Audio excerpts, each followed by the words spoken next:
All right. How do I sound? Is it picking me up?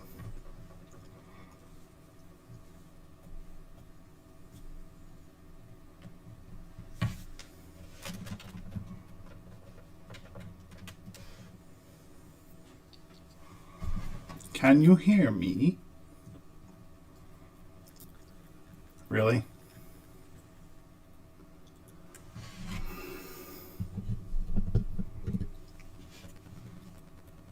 It's the Yeti mic. I don't know what the problem is.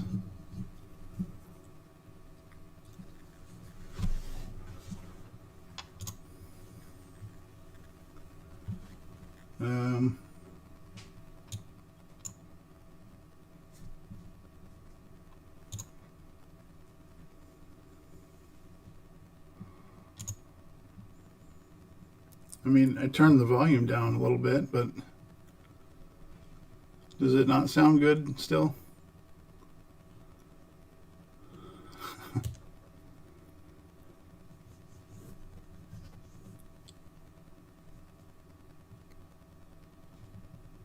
I mean, I chose the Yeti mic from the OBS settings.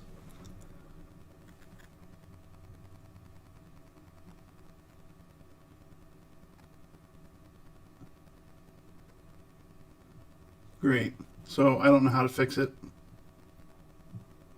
I mean, it just plugged it in and I chose it as the audio input. Let's see.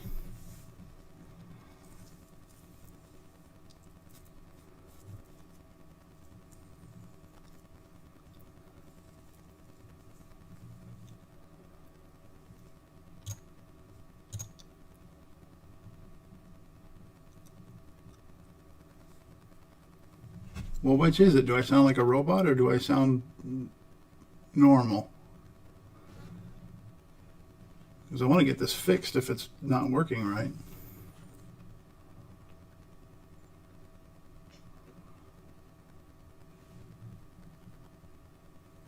I sound like I'm in a tunnel. Okay.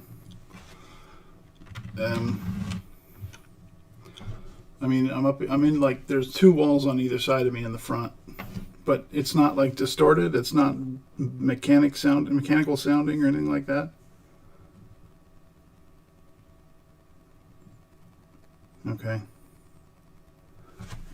I'm gonna check it on my phone real quick.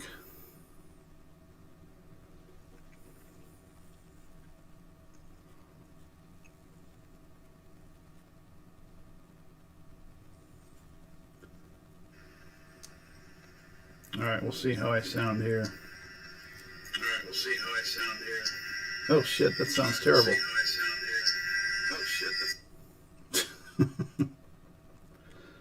That's definitely like, oh, you know what? It's that it's that weird reverb sound that GT had the other day. How do I get rid of that?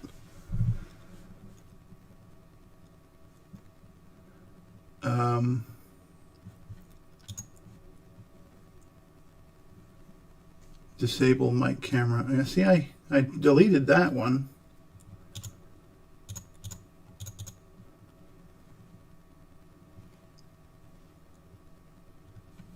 Let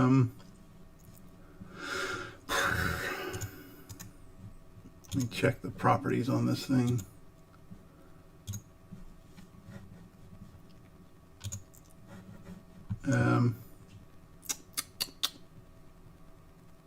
Yeah, I deleted the one for the Logitech audio, for the webcam audio, before I started.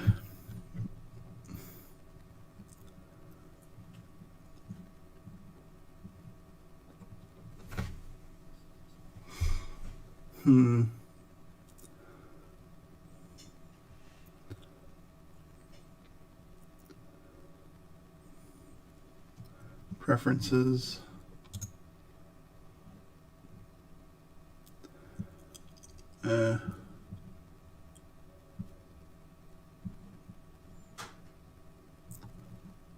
I guess that'd be settings.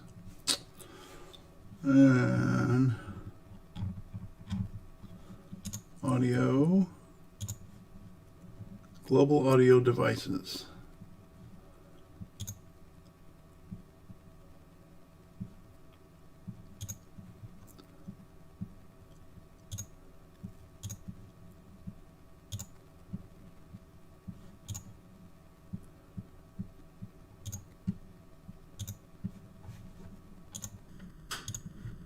Okay, how does it sound now? I like your new glasses. Does it sound good now? I disabled the desktop audio.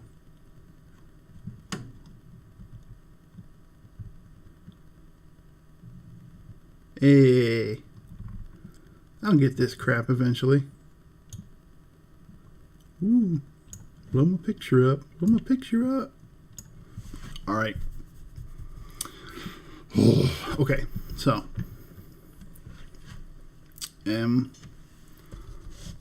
what we have here, obviously, Radius 81110. This is a clone from 1994-5. Yeah, thanks, Mike, because I would not have checked that because I was going by the sources over here. I sound sexy. I shall finish my defensive driving Radius Poopy Mama course. I'm not gonna get demonetized. Well, I'm not. I can't get monetized. What am I talking about? All right, who's freaking texting me? GT, shut up and join my stream. Do not disturb. Okay. My phone's over here because it's got a charge. I had like 7% battery. Y'all be crazy. You're crazy. Alright, so this thing is a friggin' tank. I keep looking at myself, I'm sorry. I'm new to this. Hey Grudy, what's up, man? So let's open it.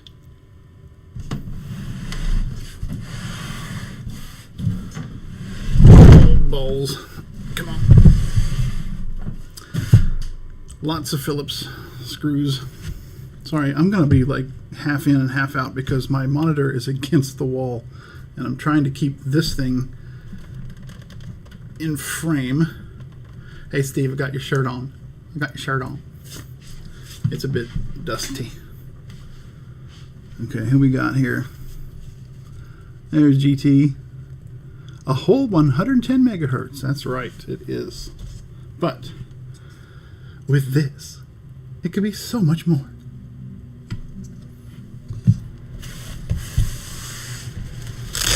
All right, I like your new shirt. It's a really nice shirt. Very fashionable.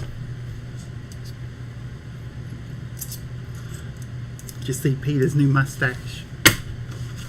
I know. Did you see Dana's new shirt? I know. All right.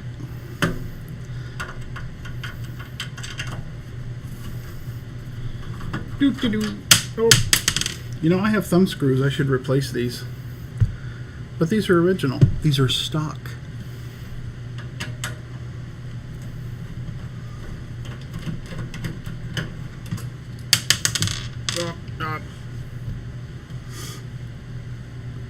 Yes, my furnace is directly behind me that way. So, and it happens to be winter. So they come on, and I can't do anything about it unless I want to freeze. Is it really loud?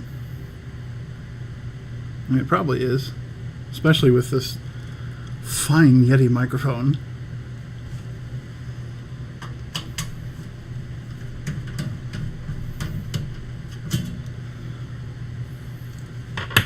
Okay. I'm in the basement, so it gets colder down here quicker. All right. Now I have not looked inside this machine in at least 10 years. So This could be a shit show.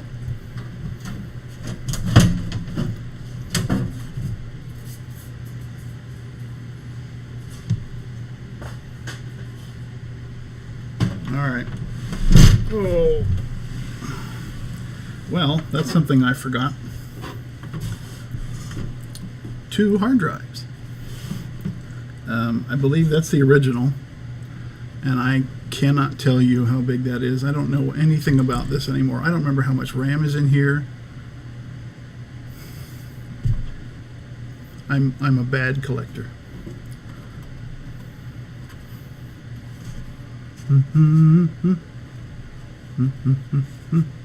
No, screw a sweater. I'm in my house.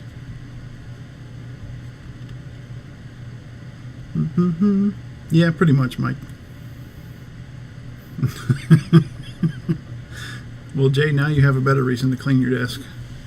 Okay. Well.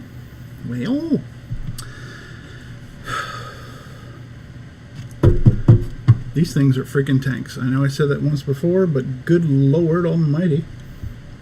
So, what should I do first? What do I... just go straight to the motherboard, do you think?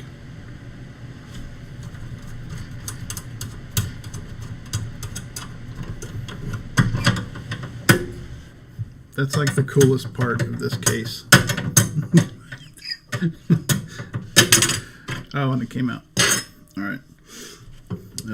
Massive SCSI cable here. Just get these out of the way.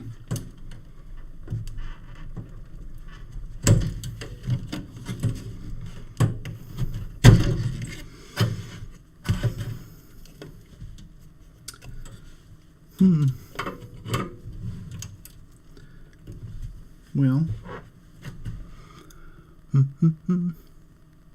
take 12 hours cleaning it. This is not the House of Moth, I'm afraid. No benchmarks. Dude, it's a 601. Yeah, exactly. It's a 601. Any benchmark I do now, you're just going to look at it and go, I don't know anything about benchmarks, but that's pretty crappy. So, here we have, is it screwed in? I can't see. No.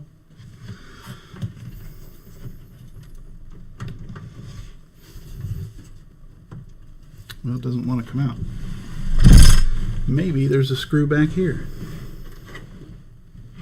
No.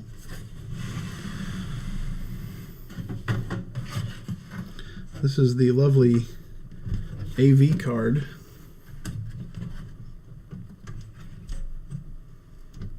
That really doesn't want to come out. Is there like a lock? No, I don't know.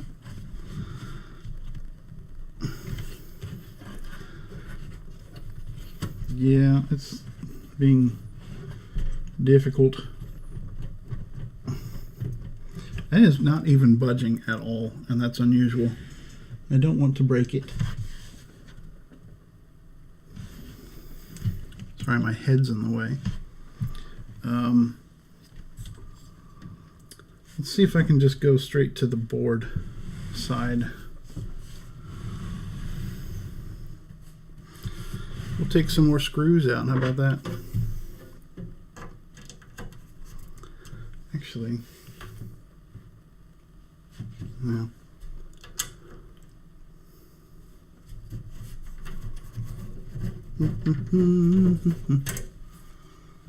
Yeah, bouncing on the floor a few times. Note to anybody watching, don't take advice from Jay when working on pre-G3 machines. Thumb screws. You know what? Steve, you are right. You are right. I forgot about these thumb screws. Put that back. Put this back. Like I said, it has been a long time since I opened this.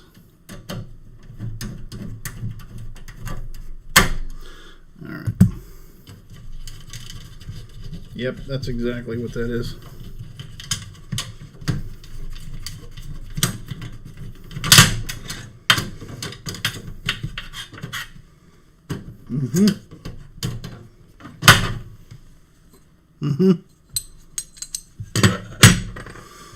All right.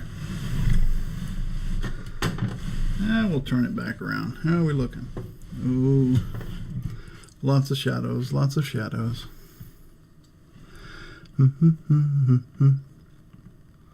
Yeah, this is definitely more function over form, even though it's still kind of like an 8100, but there's less plastic.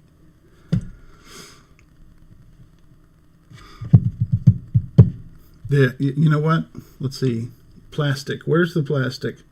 The plastic is here. The plastic is there. The plastic is nowhere else. This is all metal. All right. There it comes. Papa. Oh, we have caps. Let's see.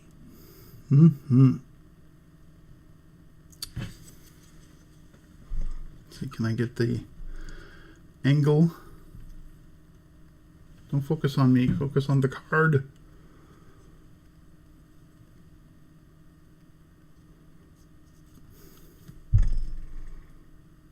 Come on, focus. All right, come on, camera. Is it me or is it just not cooperating? Well, anyway. Yes, the 8100. Anything starting with an 8, apparently. Yeah, I mean, and this is not supposed to be, this is supposed to be a good, here. No, it's like, that's not a face. I'm not going to focus on it. All right. Well, I'm looking at them and they look fine. I see no cap goo, just shiny board, no little puddles of crap. But this should fit into there. Yes, that will fit into there. Well, it will. Ta-da! This goes into the PDS slot. So I'm hoping that it is functional. I got these from a recycler in Oregon. And I had forgotten that until I looked at the shipping label and it said Eugene, Oregon, something something recyclers. And then I remembered, hey, they were going to trash these and they put them up for sale. I think I paid like $30 for all of them. And there's, like I said, about 8 of them. 8 of them, yeah. Or 9, sorry. And this is the fastest one that I can tell. There's one that I'm not too sure about yet, but all right, catch up here. Welcome to my world. Yes. Yeah, that's the HPV card, I believe. It's got the 15, the DB15, and then it's got S-Video in and out. And then, what is this port for? What's that port, Mike? I have not used it.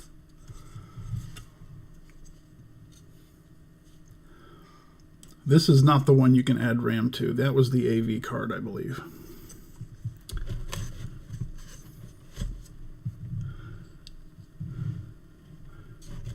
This here, Mike. Yeah, the 90-degree one. Yeah, it is faster than new bus.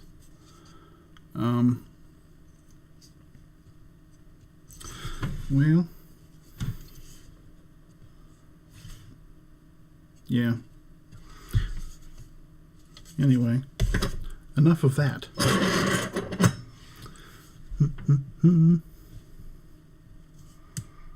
Video extensions to a second card. Aha.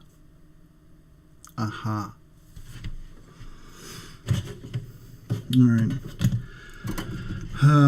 Let's see. I think I need to get the power supply out in order to get to the board, because the way this is, yeah, because I have to take this out too. All of this has to come out, I'm pretty sure.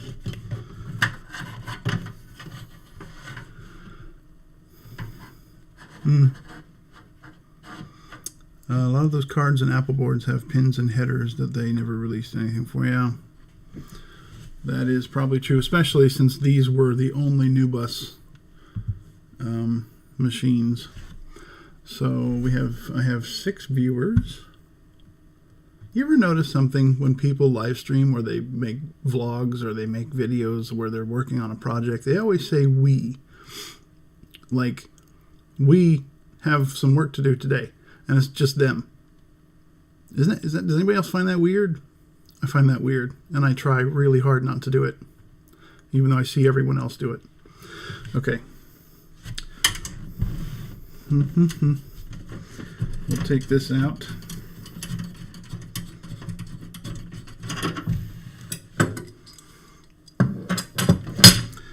And the power supply is held in with these brackets here, and 2 in there, and I think maybe these here. So, gotta take this one off.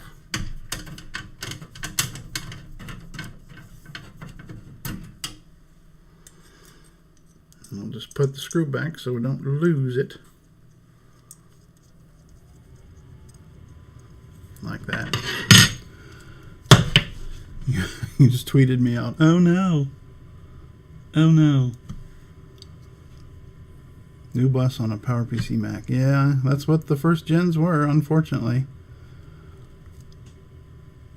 We're all in this together. I don't believe that. Okay. Let's go in here and loosen these.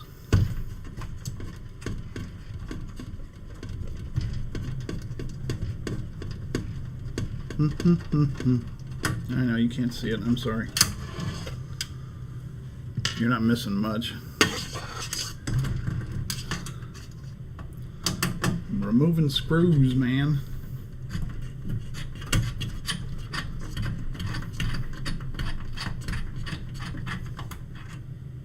What the heck? I didn't know that would do that. The crap. I'm sitting here turning it and I'm like, why is this screw not coming out?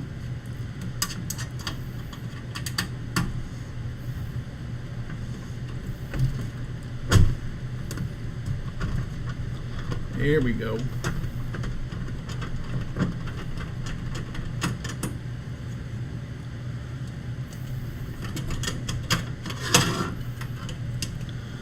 Okay.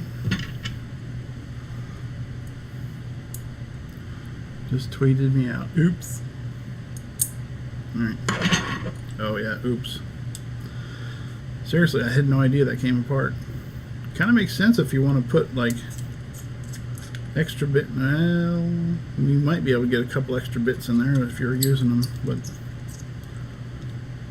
that's kind of a pain. Anyway. We've got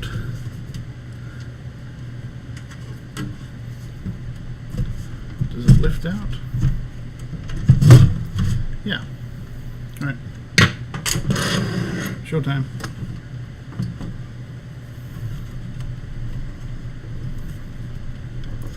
Oh, giant Molex knuckle cutter.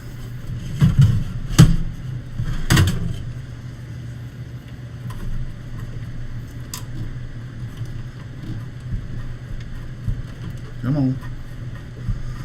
Come on, Cletus. Come on.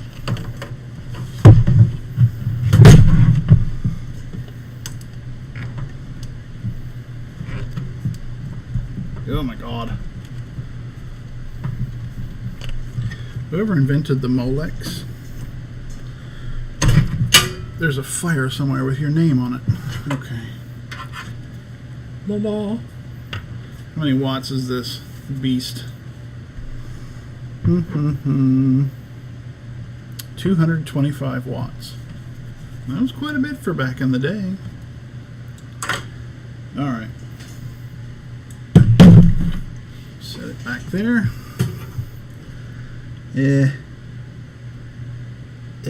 Okay. Now this whole guy has to come out, so you can see it's held on with screws along here. So we'll take them out. I don't know if there's thermal paste on this or not. There's a heat sink, so I assume there is, but we're going to check it. Hey, I'm doing stuff. I am doing stuff.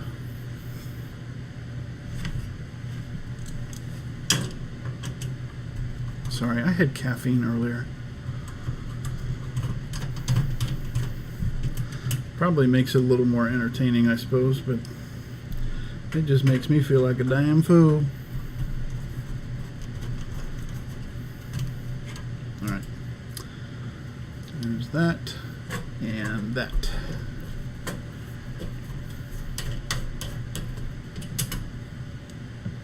It's a good thing that all of these screws are the same size, because nobody does that anymore.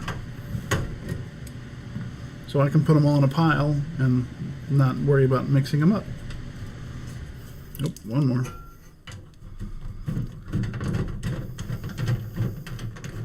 There's very little dust in here, by the way. Oh, is there one inside? There is one inside. Whoop. There's two inside. How about it? Oh, wonderful. Hold, please.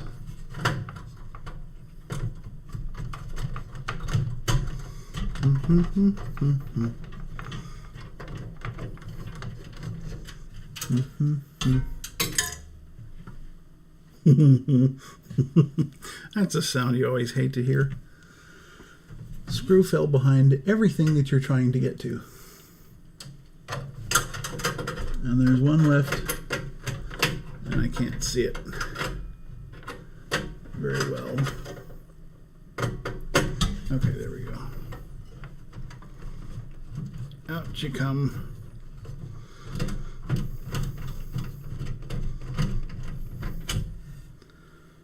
Yeah. That one actually stayed in there. Alright, so that's, I mean, look, there's no dust.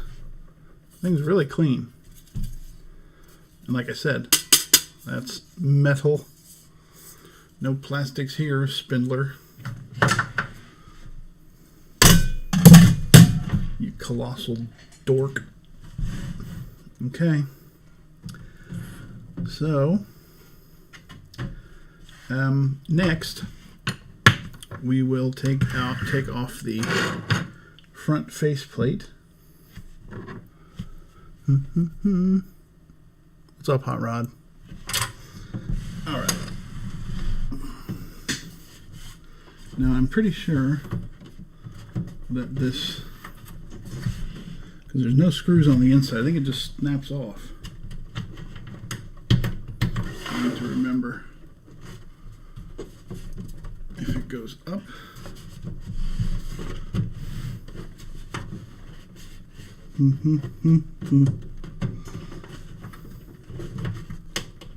Ow. No, it does not seem to snap off. So maybe I have to, hold on. It's really well built, I have to say. It's put together so that you can't figure out how to get it apart on purpose. All right. Thinking that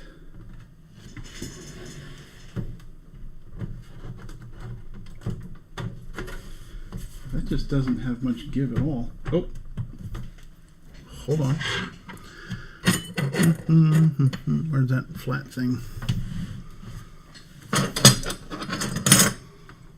No. No. The heck was I doing? Oh, here it is.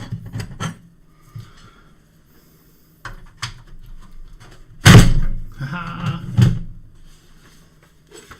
Told you. All right.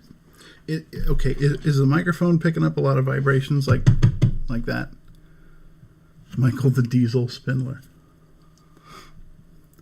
Yes, this is Nubus. Hold on.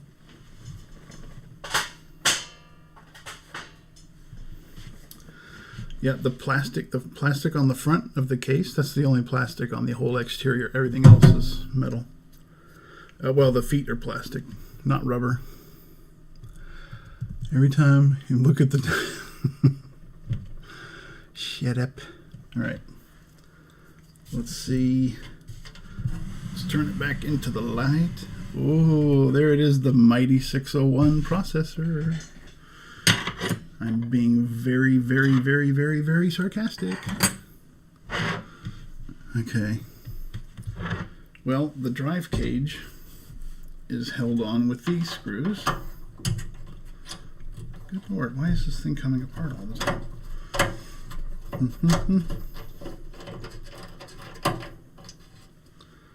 And, yep, again, the screws are all the same size.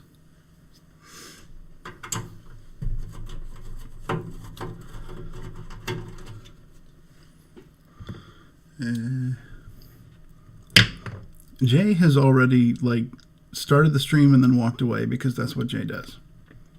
Mike, why are you not an op? Hold on a minute. Hold on. Oh my God, how did this happen? Boop. There, that was easy. Say something, Mike. You should turn blue now. Okay.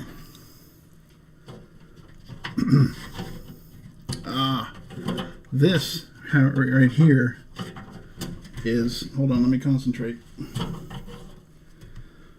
Now that, let me get back to OBS here so I can see that. Ooh, that is all plastic. But it's not like the Quadras. This is actually made better. This is stronger, but you still, I mean, it is old, so you still don't want to mess with it too much. But these are your power and reset buttons. Very similar to the ones you find on, I think, the Quadra 700 and what else? A couple others. But those, the ones that came from Apple, you don't mess with those. If you breathe on this wrong, it will fall to pieces.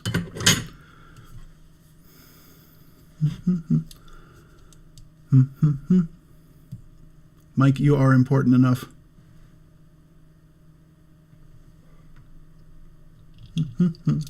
Yeah, watch it break. Nope, not this machine. Really? You got a sturdy Quadra 800. Or at least that part, huh? Yeah, you know what? The pliers are nowhere near this desk right now. I have no need for them. And if I do, we'll have to figure something else out. Oh, there's my cat. Buddy. Buddy. What are you doing? You trying to tell me it's food time? Is it food time? It actually is food time, but I gave you something to tide you over. How do I do this? There we go.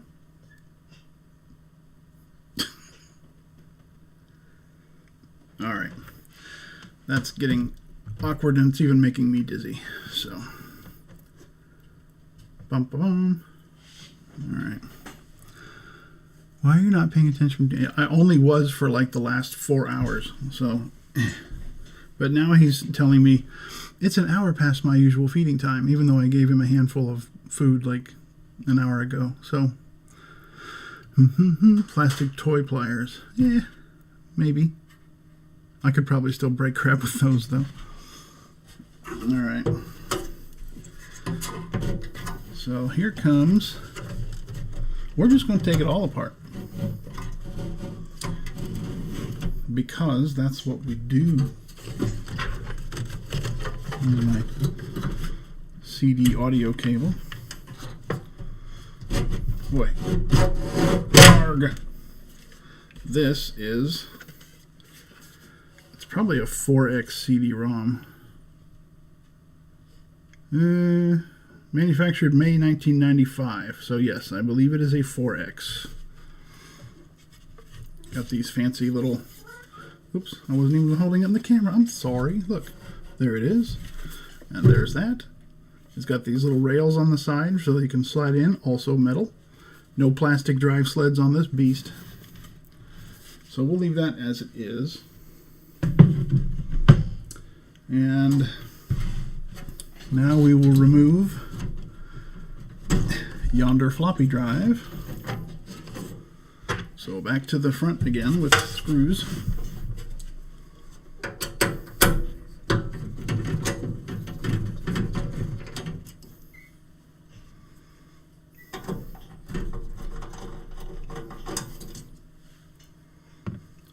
Okay, floppy drive. Now I probably will try and clean this. I will probably try and clean this before the challenge. By the way, I'm going to try and use this for the challenge, the Mac Yak challenge next month.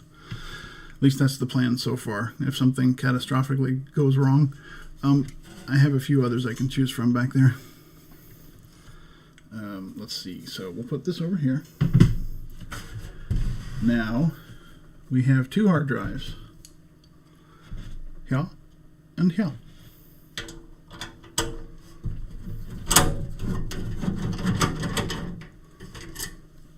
And the hard drives are also held in by metal plates, as you can hear. Again, screws are all the same size. That's what holds the sucker in.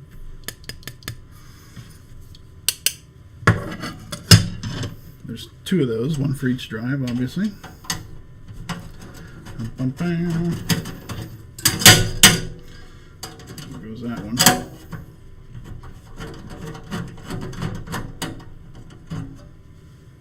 All right.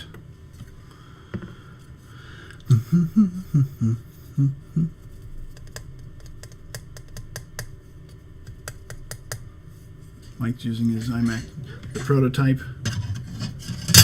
That is probably a very good choice. I thought about using something newer and faster, and I thought, well, you know what? If I really want to challenge myself, it's easy to use a G3 or a G4. Well, relatively easy compared to something older. Now, Steve is a masochist. I don't know if anybody knew that, and he's using a Quadra 800, which is a generation before this. Actually, yeah, generation before this. So,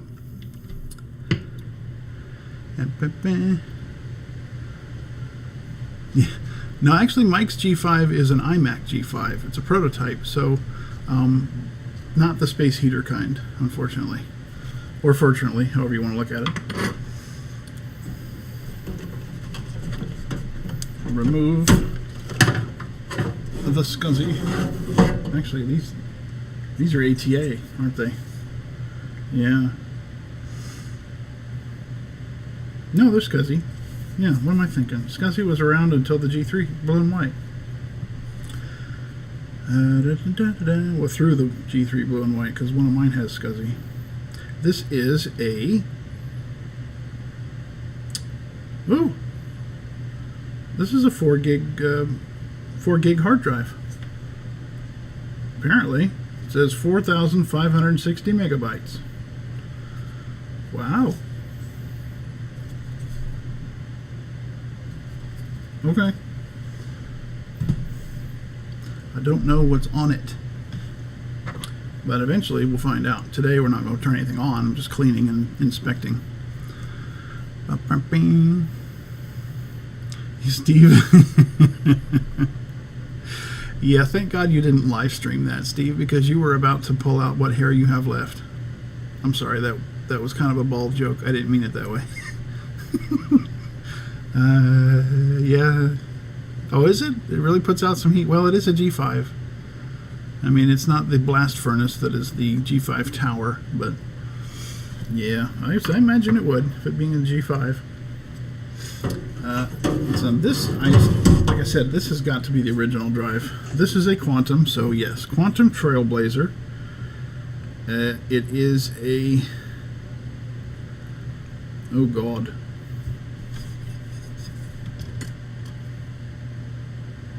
I don't even know, but this is probably the stock drive. So maybe, what were they doing back then? What was that, like maybe a 730 meg hard drive? Not even a gigabyte yet. It really doesn't say. Quantum Trailblazer. If somebody wants to Google that, see what that was. Very clean. Getting my fingerprints all over it, but it is very, very clean, and it did work last time I had it on. So we'll set that aside. Now this drive cage is riveted in, I remember now. So what we'll have to do is go in here and start unplugging cables. SCSI cable 1. I'm running out of room to put stuff. Oh, we got more talk. You did get weird OS messages. That was so weird. Some of those, like, and some of the I don't know if it was your scaler or the colors or something, but some of the colors just seemed weird. My G5 is the combination space heater and boat anchor kind. I could use it for the challenges. I still haven't gotten it as clean as I'd want to for that kind of use. Yes, and being a G5, depending on what generation it is, if it's one of the first ones, the first towers, those were notorious for cap problems, capacitor problems. If it's a water-cooled one, I have a box back there that shows just how much trouble those are. So,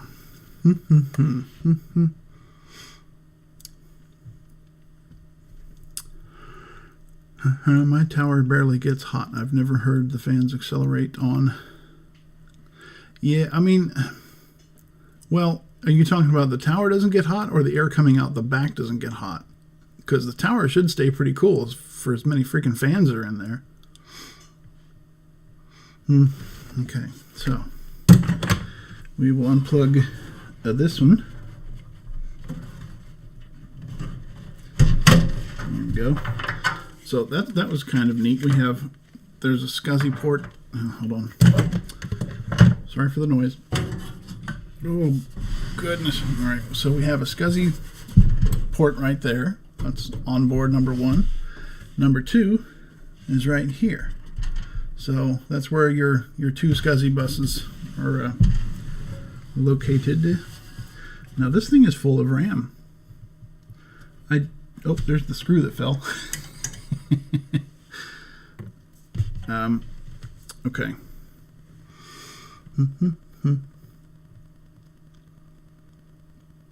Well, Mike, you apparently got a mutant G5.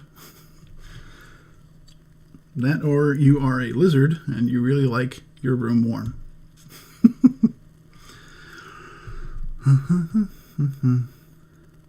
Oh, good, good. If there was that much dust in there, then it's a good thing you opened it, because those things can cook themselves just like anything else. The G4 iMac, yeah. I have, there's one there, that's the 20-inch, and then right there is the 17. Or no, that's the 15. The 17 is like right behind this stuff. But, yeah, when I opened up that 20-inch when I first got it, I bought it as a Christmas gift for my parents because they were still using this, actually, many years ago. And I opened that thing up, and the thermal paste was like it wanted to fall out. It was like trying to run away as I opened the thing. So, yeah, that was a mess, and the dust in there was just... well, Steve, you know what it was. It was caked. It was caked. So... floppy cable. CD cables we'll leave where they are.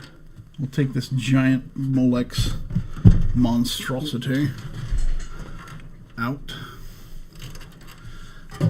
They make you grab the little thumb pin, and then your other hand has to walk it out of there. Okay. I know I keep going back to the text. Caked. Caked. Alright, man. I cannot see in here very well because of all the shadows. So let me tip it back. Oop. Stuff behind there. Alright, let me see here. It's actually quite a bit of space up here. I'm a little surprised by that, but they needed it for that. So, just real quickly looking at the board, I don't see... No, there's no...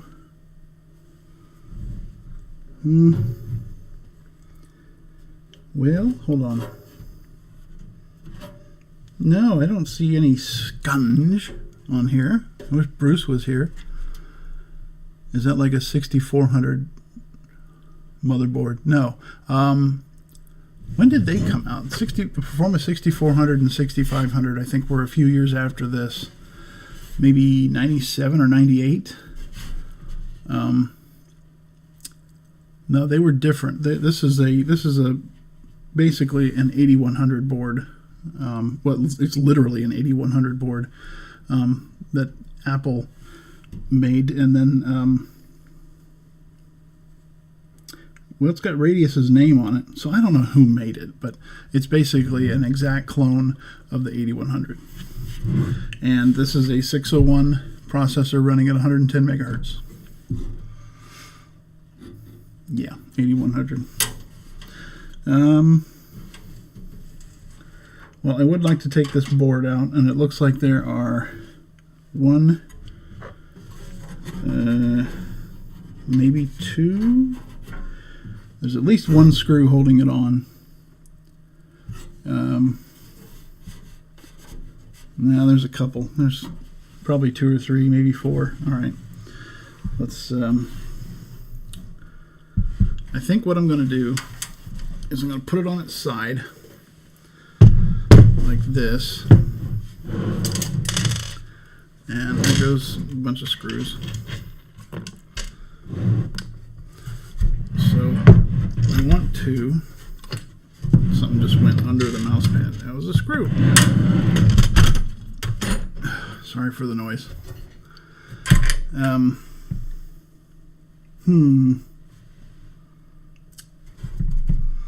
I don't know if I can put this camera. Hold on.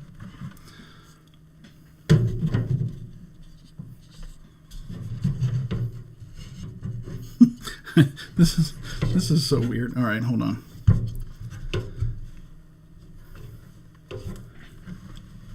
Trying to get extra cable here on the cam.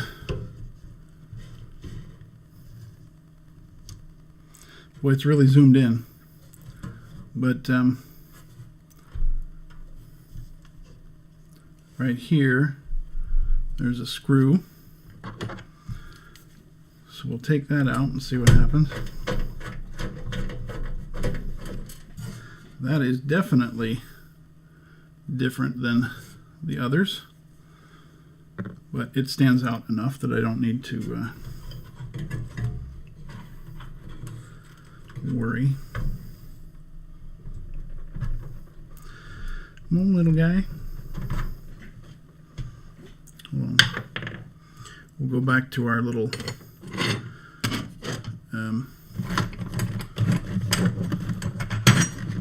makeshift screwdriver. There we go.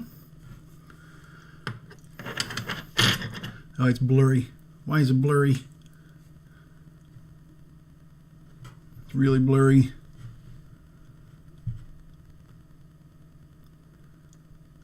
Looking at photos of the 8100 board, it looks identical. Yeah. Steve, I think this is one of those deals like we were talking about yesterday, where it just says about this computer and it doesn't say Macintosh. It's That's what most of the clones were, I think. All right, come on. Are you gonna focus? Maybe it's too close. This is a webcam built for like video conferencing, so. Oh, that's better. All right, well, bear with me here. It might be blurry for a minute, but I'm going to try and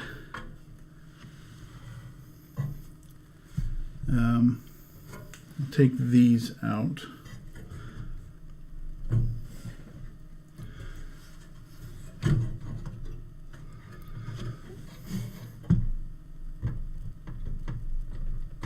Why is that not?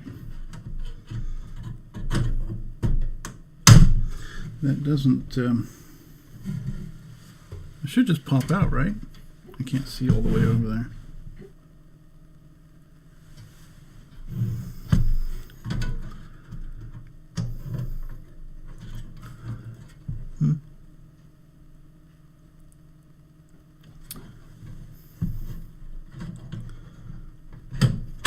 Yep, there it went. So that, this is the cache sim, and I don't remember how much is on it. I think it's either 256 or 512 maybe. Heck, I don't remember. It was 1994. I don't know. Anyway, this is VRAM. That's VRAM. Actually, no, wait a minute. The VRAM was on... No, this is a ROM sim. I'm sorry. ROM sim. VRAM looks pretty similar. So they were still using ROM sims at this time, which I also forgot. Like I said, it's been forever since I was in here. Now, thankfully, these RAM chips, these guys use the metal pins or the metal clips that hold them in, but I'm not going to worry about those right now. Come on. Oh, you're one of those.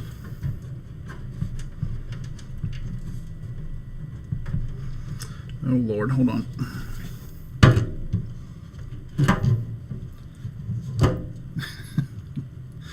Give me a sec.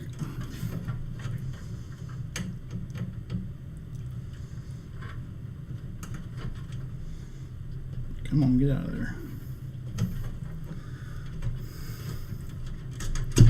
There we go. Take the next one. Okay. Now, so I think we've got a screw here. Screw there. I think we've got, oh boy, if there's one down here in this corner, then that's going to be hard to get to. And it feels like, yes, those are secure. So I'm probably going to have to slide that side off now. So let me put this back up here.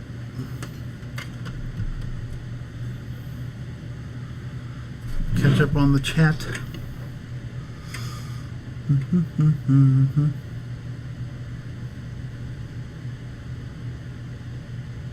You texted me. Hold please. Oh yeah, I don't know. Webcam settings is a Mac app, and I'm running off my PC right now because that's what we set up in the basement to test, and that's all I've had OBS set up on. So I don't know what the Windows equivalent of that is, but anyway, what we will do now, stand it back up.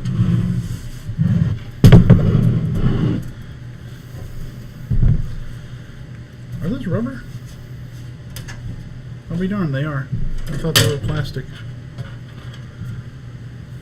CD cable. Okay, so what we're going to do is, you can't see it all, but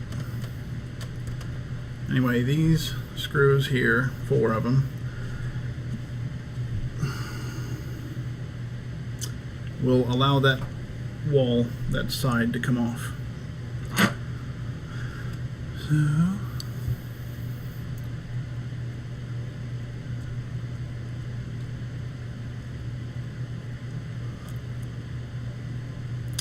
So that means this cache stick, I don't know.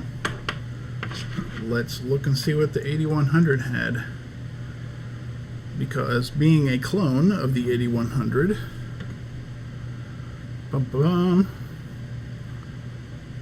it had,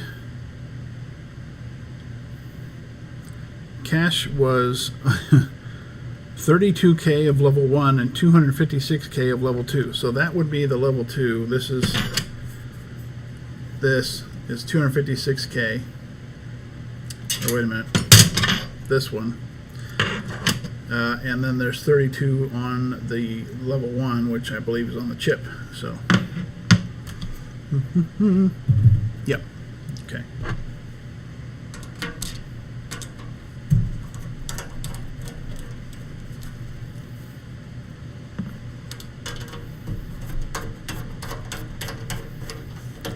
I really need to get another webcam and like set it up above or adjacent or something that can maybe zoom out.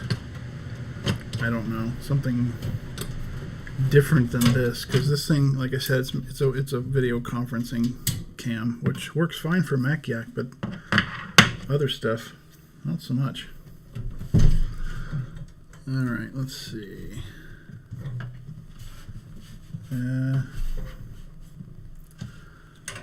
Well, no, I'm thinking this whole back panel has to come off. Yeah.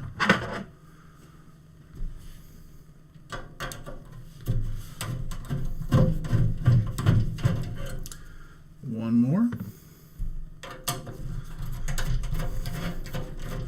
And another.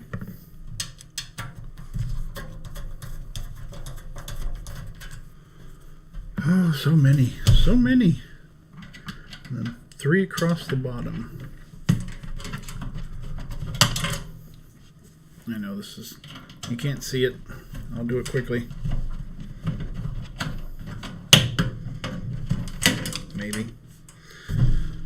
1.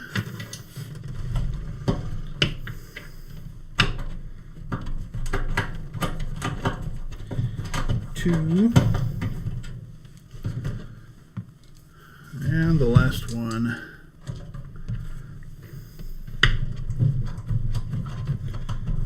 I have my monitor like pointed down as low as it will go, so I don't think I can get, yeah, it won't go any lower.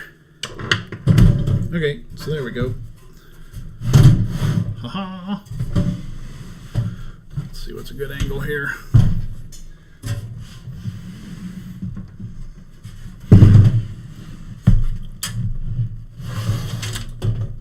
I like that. There's the speaker cable, and that's it. That comes right off. Run out of room.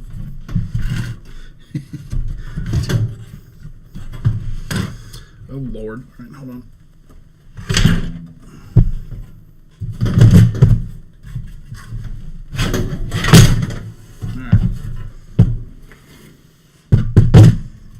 Set this case down.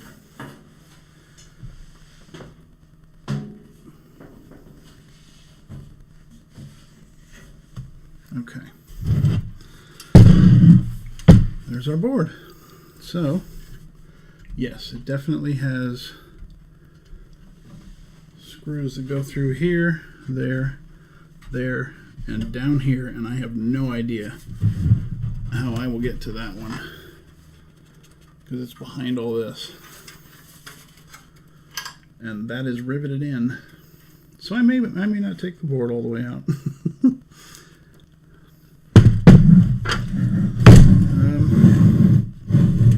Sorry about the noise. I mean, I put the microphone on my mouse pad, so hopefully that helps. It is a little bit like an AT case, yeah. I mean, it's definitely more well built than what Apple had at the time, but it's not the easiest thing to work on, but it's also not an 8100. They were just absolutely nightmares. The battery has been removed. Battery. It's full of RAM. We got a little bit of dust down here. We'll be cleaning all that off, but by and large, everything looks really good. Now, I've heard of these first-gen Power Macs having really bad capacitor issues, and then I've heard of ones that are still perfectly clean, and this one looks to be perfectly clean. Now, whether that's because Radius made it and used maybe different components, or because it's always been kept in a relatively climate-controlled environment, I think that has a lot to do with the condition of these things. So, oh, and we have one of my favorite little guys right here. I don't know if you can see it.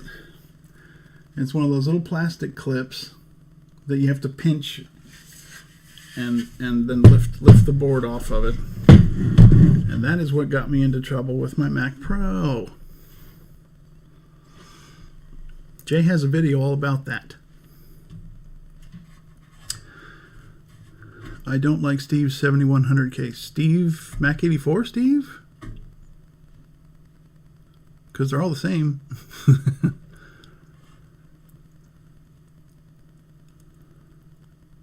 Yeah, I mean, the 7100 it started at 66 megahertz and then it went to 80. So, I mean, and again, they're 601 processors, so they're not exactly performance beasts. And in many cases, the Quadra 840 and 950 and the 800 could outrun these at certain tasks. And this was just the first generation of the PowerPC processor that they went to.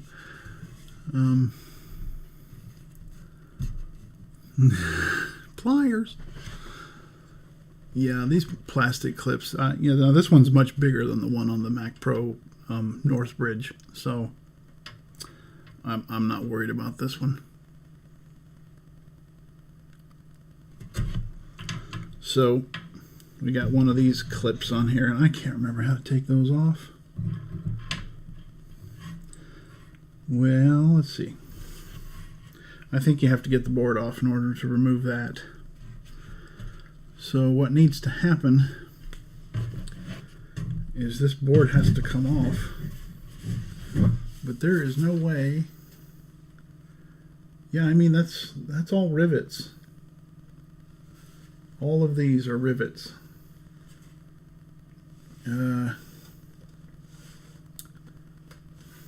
There's nothing on the back. I mean, you can see like the plastic clips that hold the board on. So when you loosen it, you slide it that way and then it pops out. But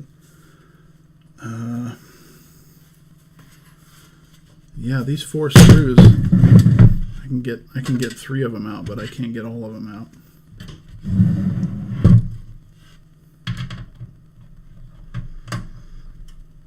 And those require a different bit.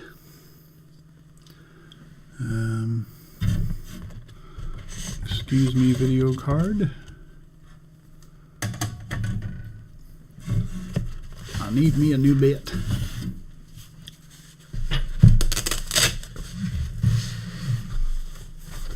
By the way, well worth it. If you do any work on these machines or laptops or even the modern stuff, especially the modern stuff, this is an excellent kit of toolage to buy. These are so loud.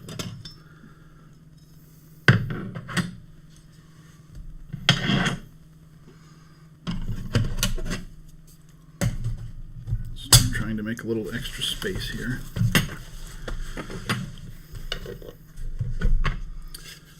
Still at 8 viewers. It's probably because it's the weekend. Nothing else going on.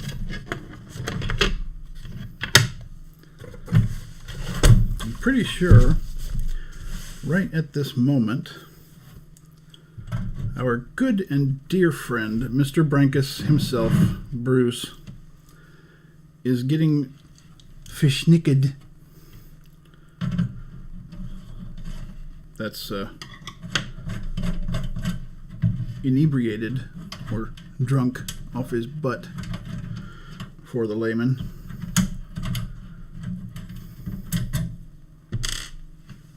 Now these, oh yeah, these are different.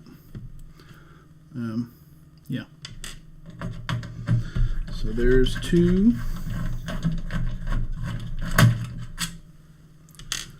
And here's number 3. I suppose I can get number 4 out if I take that that slot cover off. Yeah, like that. Oh yeah, I think I can get to that now. Oh sure. How about it?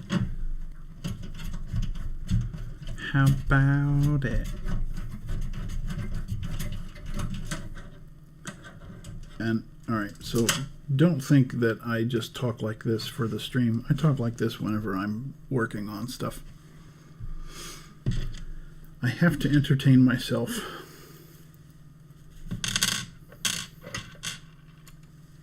Okay. And then I've got to push. Let's see if it goes back. Ah, it goes back. Ha ha. Success. No, I just never do stuff. Hey, you know what? You're not a mod, and tonight you're not going to be. All right. I told you I have to entertain myself.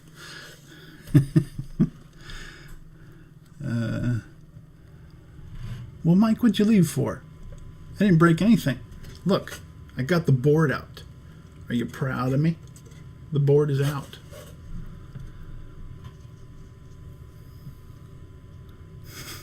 Yeah, Jay knows. What was that? I was just talking to myself. All right, this guy. Look, I mean, even this is clean. This board has never been off. There's just a few little bits of dust in there that I'll just get out with the vacuum. But let me put that back on before I forget. This goes. How does it go? Like this.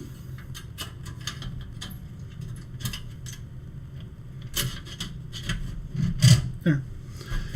I know you didn't see that, but you don't need to. Not important. Okay. Well, we are down to the board. I'm just going to keep holding it up like that because I'm so proud of myself. We will take off the heat sink. Look, I didn't have to use pliers.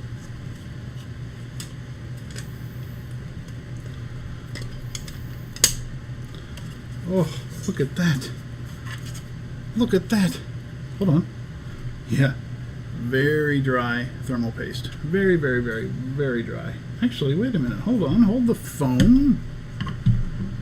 Usually when it's white like that, it's dry, but look. Look at that.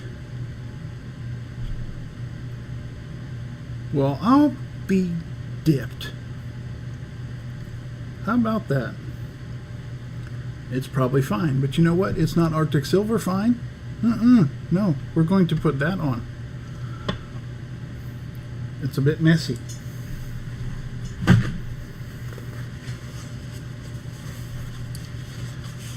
Okay. I still don't know why that little plastic plug is there.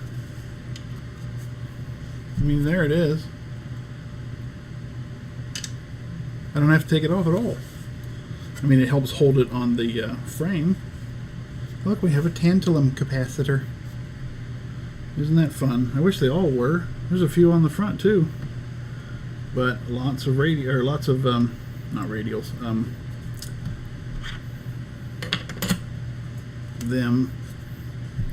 I lost the phrase. What is it? SMCs. I know they're SMCs, but what they're the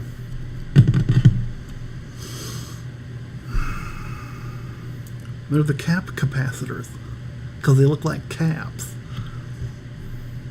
Anyway, I'm stupid. Let's get a bit of Al K. Hall. Your friend and mine, Mr. Al K. Hall. Except this isn't that kind. This is the good kind. This is the cleaning kind. The cleansing kind. 70%.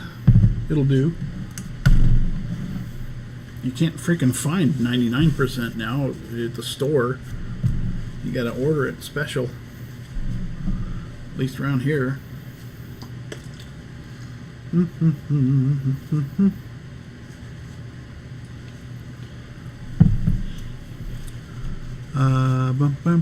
Yeah, I am definitely doing stuff right now. And you know, I've been doing a lot of stuff, just I haven't been filming it because it's mostly been automobile related, and I have one tripod and I have an iPhone, and I'm partially terrified that I'm going to knock over the tripod and kill my iPhone, and also I really despise setting up angles and trying to get like the right shot. You know, it makes the whole process so much longer, and I know that's part of the deal. I know that's what you got to do, but oh man, I'm gonna have to get used to it, because when I was remodeling this basement, I tried to do a bunch of that, and it just put me so far behind where I wanted to be that I just said screw it and said, you know what, at some point I'll buckle down and learn this, and I'm still saying that today. So there we have a perfectly clean, well, hold on, not perfectly, there's a bit of smudge. These chips are so pretty. That's something that most people don't realize because you don't see them, they're under this heat sink. But these chips are really pretty. And I don't know if the camera will pick this up. Get that little bit off there. The camera may or may not pick this up, but you can always Google a picture. But, oh goodness, now I have to do this. Oh, this is hard. Okay. So, this is a very, like, it just doesn't pick it up. There's like a starburst pattern behind here. It's almost like a hologram. Like I said, Google one. See if you can find a good picture of a PowerPC 601. They're really pretty, and it's like a sapphire blue color. And this LED is really white, so it's kind of, you can kind of see there. You can kind of see the starburst pattern behind there. It's much more detailed to the naked eye, but it's really a nice looking processor. It's just too bad they perform so poorly. Oh, Jay, I'm sure you'll sell me some 99.9% at the cost of my future children. Steve has a gallon of it. Well, Steve's special, isn't he?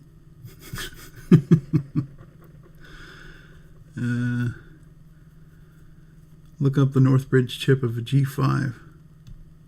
Okay, I will look that up. I don't think I've seen one of those. Is it all the G5s, all the towers, the Northbridge? Because I have one, and it's already taken apart, as you know. I can look it up. Steve is 68K special. All right. So, I don't know if this RAM, it's probably like all the RAM of the day. It doesn't identify anything about itself.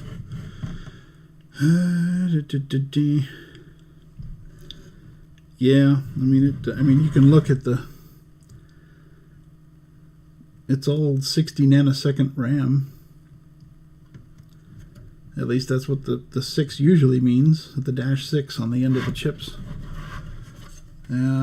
We have 2 like ones here, 2 like ones here, and 4 like ones here. and I just added that stuff willy-nilly, so I'm not sure how much is in here. But it looks like you have to put it in pairs, judging by the way this is installed. But, so this little die right here, you can see the size of it compared to my fingertips. So we're going to put some Arctic silver on that, and this is the part that most people don't like to show, because then you get comments from people going, you put too much, you put too little.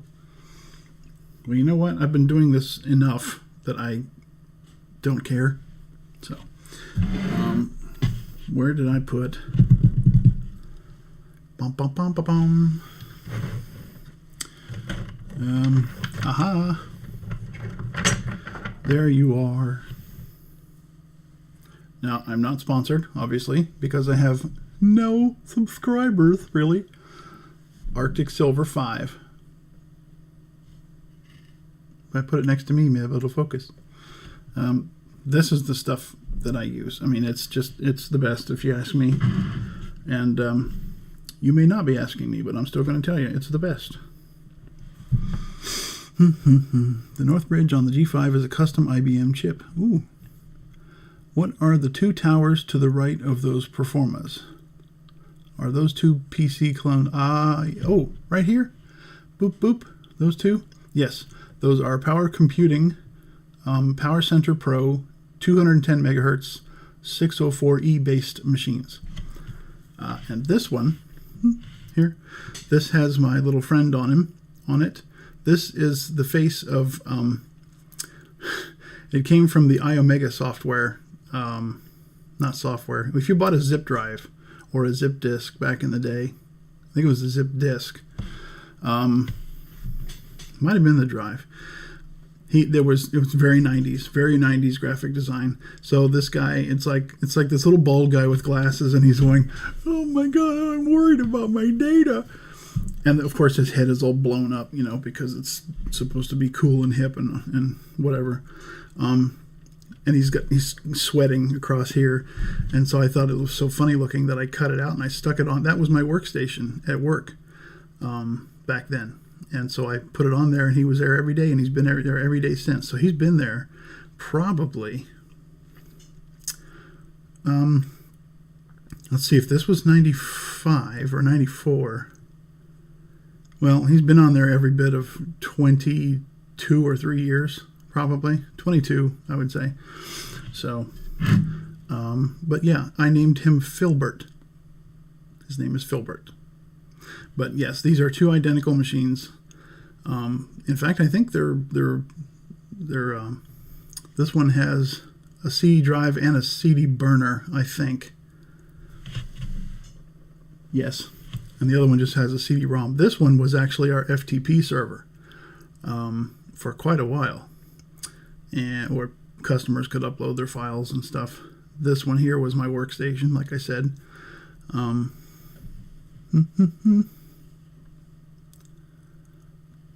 Yeah, those are my only power computing machines. I really liked their stuff back in the day, but those are the only two that I have. And those are the only two we had at work, too. Mr. H. Steve makes his own 99% proof ISO alcohol in his basement. Does he? No, I know that's not the case. Because then we'd all have free samples. Right?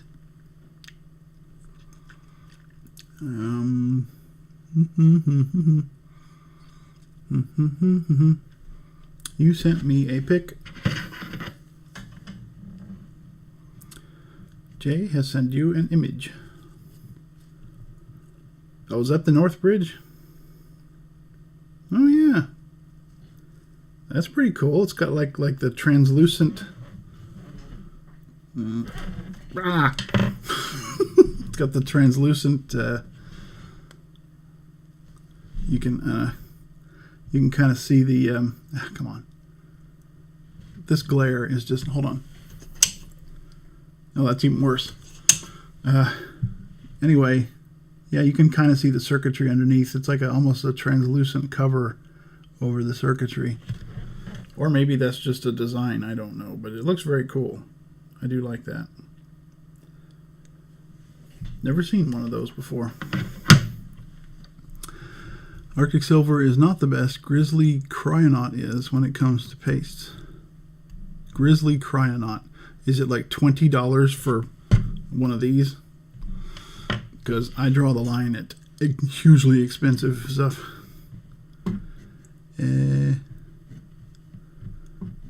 That's the good stuff. It's the same thermal paste I use on my Mac Pro. Yeah, I've used... I don't want to talk about my Mac Pro. But I've used it on everything else. Oh no, I do not have more than Steve. Trust me. This right here is pretty much it. Steve has a basement full, like full, and a garage full, and then some at another location that I can't remember. I think like his aunt's house or something. Steve has over 175 at least computers. I have, well, just what's here, maybe 60 total. I don't even think that many, really, because these CRTs take up a lot of room on here. I'll just show you. Ba-bum. Okay, so here we have,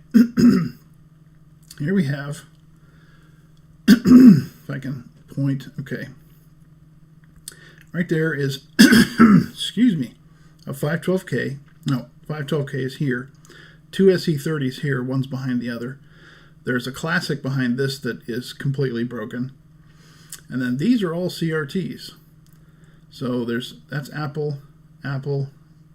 Yeah, Apple. They're all Apple. Here we have two 2FX machines. That's the 512K keyboard right there. A 2CX and a 2CI. There's a whole bunch of old PowerBooks right here, mostly 165s and 1400s, I think. And then here we have, there's a PowerBook G4 right there. And then there's an LC2. No, well, this is LC1, LC2, and right down here is a 2SI. That's my first Mac that I ever had. This is a 6100 with a DOS card. This is a, I think a Quadra 660 AV, and this is a LC475. Or no, this is the Performa 400. I'm sorry. So it's basically an LC2 clone. And then here we have a G5 single core 1.8 Quadra 950, 6400, 6500, or whichever. The power computing machines. This is a workgroup server 8150. Quadra 840 doesn't work, unfortunately.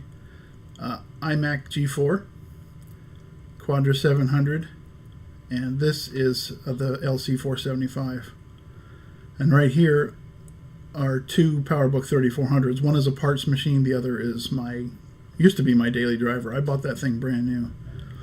This is a PowerMac G3, and then over here in this corner, that's a 9600. And then right here is some iMacs, Intel iMacs, two of the Apple Studio displays. That one's blue, this one's graphite. That one over there is also graphite. Okay, so sorry if this is boring. I'm trying to get more cable. Alright, now over there, two cubes. One is a 450, the other one's a 500. Centrus 650. This is a power computing CRT. That's just some boxes. That's a Sony 15-inch back there, and this is just a little monitor that came with that guy right there, the network server. Macintosh TV. Blue and white G3, come on. Blue and white G3. Two Quicksilvers. I know, these are sawtooths.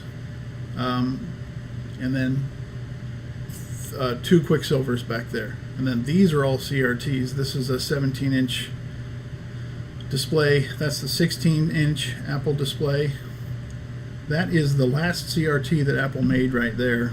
That's the Apple Studio display, but it's a CRT, so it looks like this alien bubble ship. It's like clear. And then that one back there is the favorite CRT I ever had. That's a 1710 AV, and I don't know if I can get a good picture of it. It's the one with the speakers on it. 17-inch with the speakers at the bottom. Weighs about 5 million pounds. Here I've got my sound sticks. There's a acrylic display. I think that's a 22-inch. That's going to go with one of the cubes up there.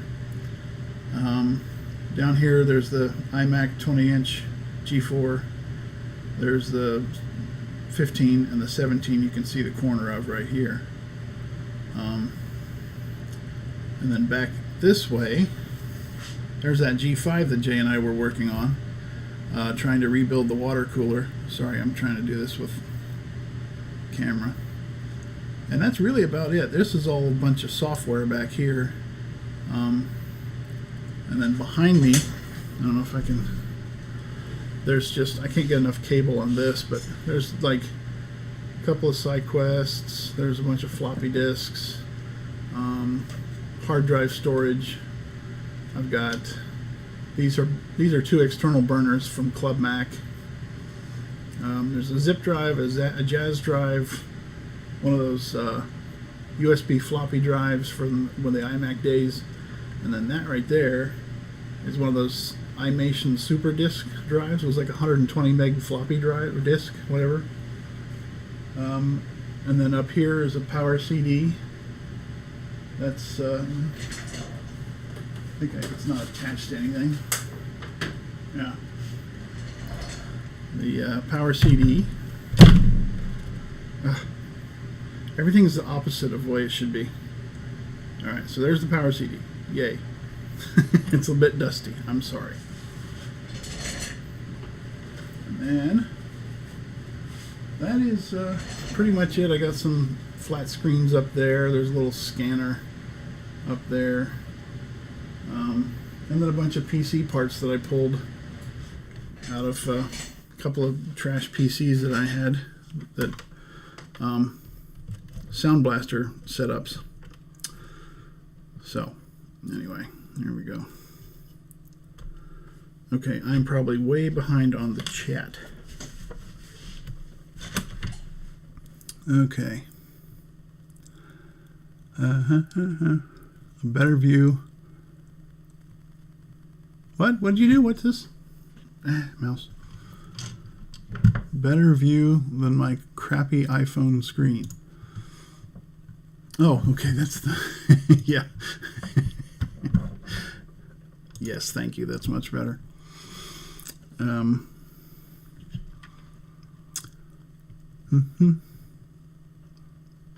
It's all contained in my dwelling, much to my wife's dismay. Oh, so you moved it all in. Well, congratulations. The garage, the basement, his office, his attic.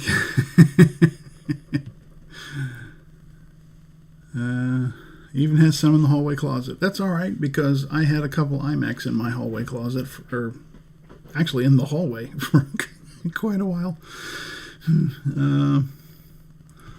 Let's see. I had a bunch in my bedroom for the longest time until I got this stuff done down here, this setup. Lots in my bedroom, and then lots more in the upstairs bedroom, which is now being turned into my office.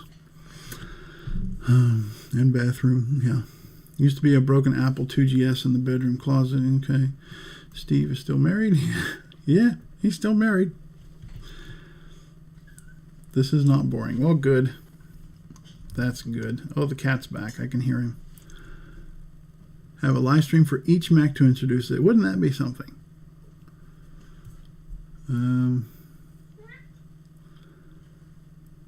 Yeah, the workgroup server, right there, that one, it was new in box. Well, not new in box. It was still in the box, had all the original packaging and everything. It had been opened, So you can't call it new in box if you open the stupid thing.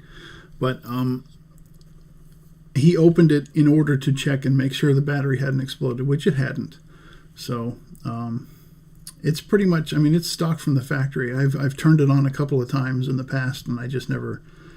The main reason I got it was so that all of these intact bezels could maybe someday be scanned, 3D scanned, and we could 3D print new ones. So that one actually came from San Diego or San Francisco, one or the other. San Diego. Came from San Diego. And he shipped it in the original box, and it arrived fully intact. And that was before I knew not to do that sort of thing. So, because otherwise they end up looking like this one, or worse.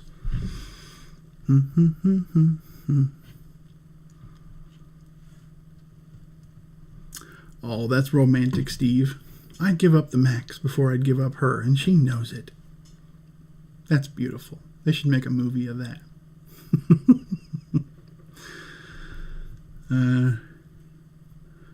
Yes, thank you. This is 25 years worth right here, and it's just,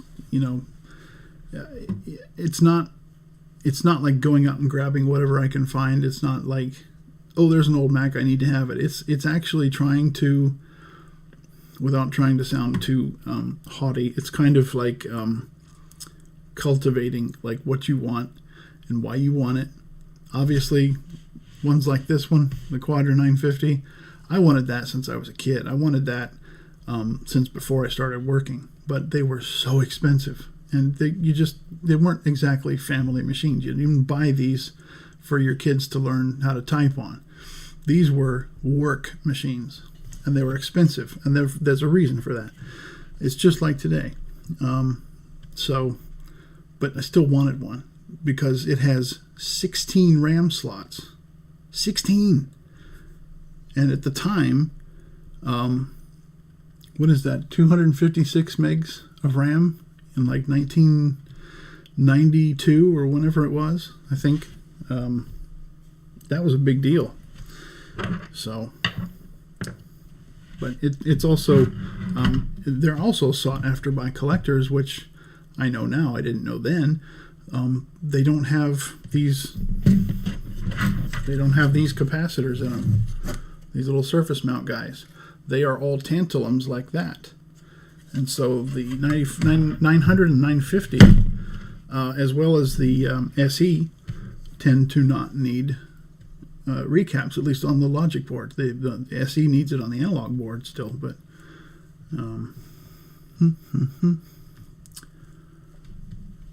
well, the storage, it is nice storage. I have to say, I picked this out. It's all metal shelving. It's Husky shelving from Home Depot, and they had a sale. And I picked up these two units here. And then these others, the smaller ones, they came from actually my old work. It was a printing company, and they used to hold all the ink. And so some of them still have dried ink on them. I think it's kind of cool looking.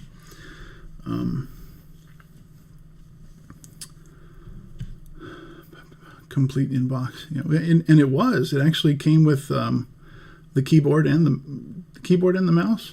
I think so. No, it didn't. It was just the tower. They didn't come with keyboard and mouse back then, I don't think. I wish I had kept the box that it was in. I really wish I had kept the box because it was in good shape. Let's see, did I need to scroll? Okay. I didn't mean that. Wasn't taking a shot at Steve there. It was just I certainly don't have the room to do that. If the world gives me the opportunity, I'll see the G3 all-in-one. I'd have grabbed that too. Hey, do not put holes in my chair, please. The Giant. When we talking about the Giant. So, okay, so I'm just going to put a little licky dab of the Arctic 5 on here. So let me, I don't know if you can Ho, ho, ho, look at that. Look at that. Slick new angle. All right, man. This is the first use out of this new tube right here. And we're just going to... Now, okay, so there are two schools of thought here. You put a dab and you let the heat sink spread it. Or you put a dab and you spread it because you don't want to see any of the dye showing through. Either way is fine. I have always done the spread method. And yeah, maybe it uses a little too much, but I'd rather have too much than too little, because too little means fire. So I just put a little dab like that. That is a tiny little dab. I don't know if you can see that. I'm going to hold it up here.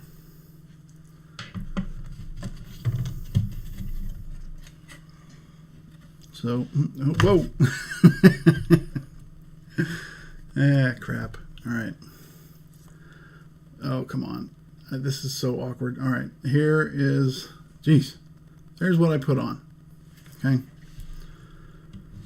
And then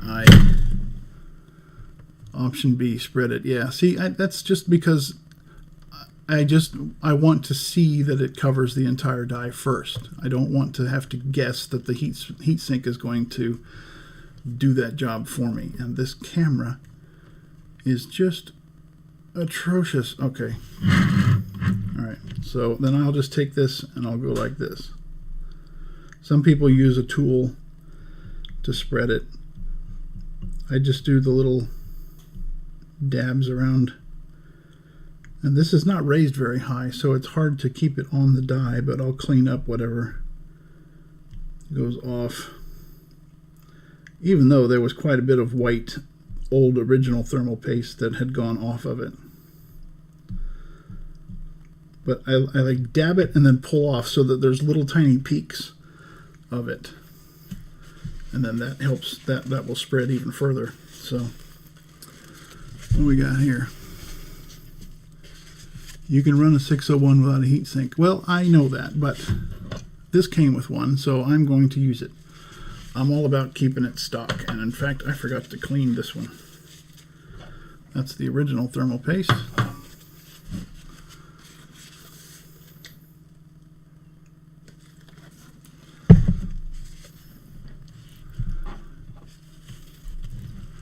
You need a bucket of it for the 601. Really? I mean, it's a pretty small die.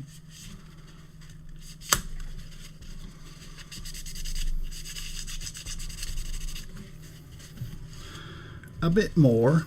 There we go.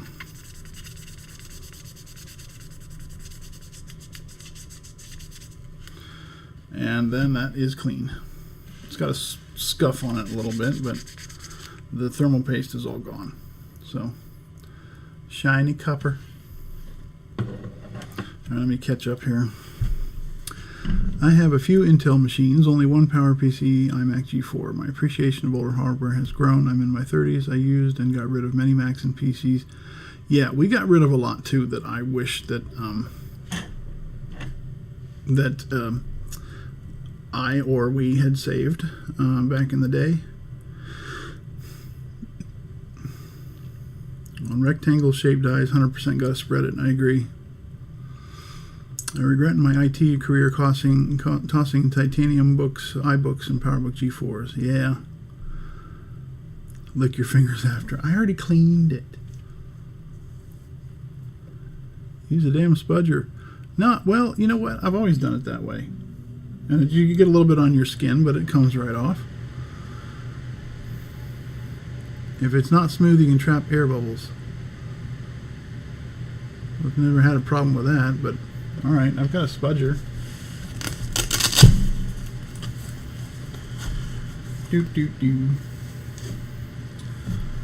That's pretty smooth. Alright.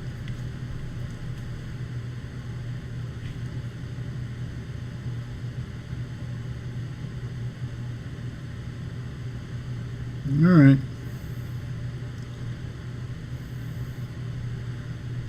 There, I smoothed it, Jay. You can sleep soundly tonight. But I've always done it with the dabbing method. I just spread it over there pretty evenly. But alright, yeah, I mean, it doesn't matter. Clean that off. Okay. Oh, I still see some copper showing. Hold on. We'll go this way. Oh, well, that's not...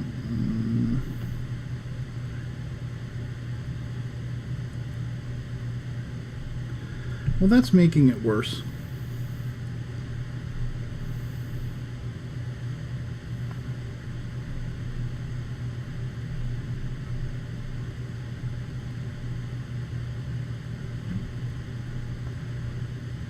There. All right.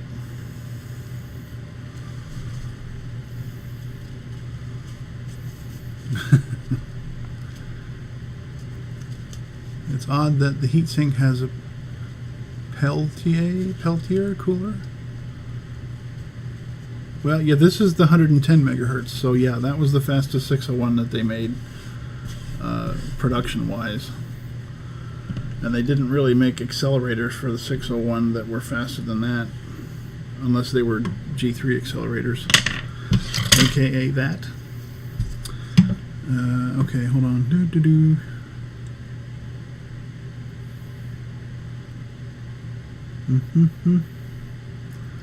Yeah, what's a group without good-natured ribbing? That's right.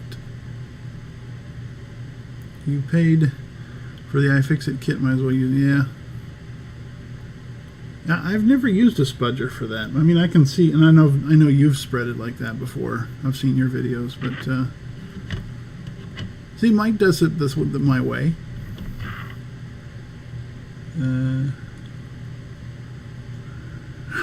Yeah.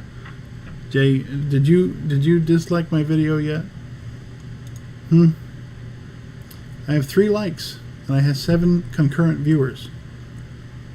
It doesn't say how many dislikes I have, but I'm sure there's at least one, and it's definitely Jay. And if it's anyone else, they have no taste.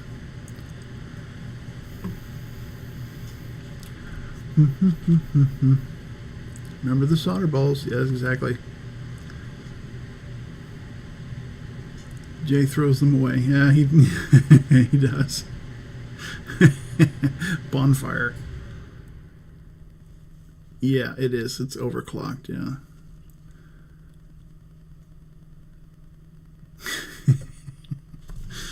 Alright, so anyway, I want to clean up around this edge because it just kind of went everywhere when Jay made me use the spudger.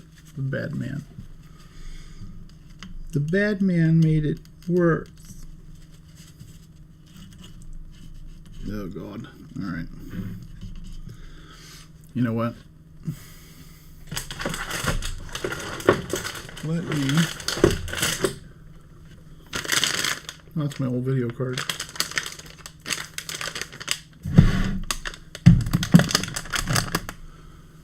I'm going to get a Q-tip.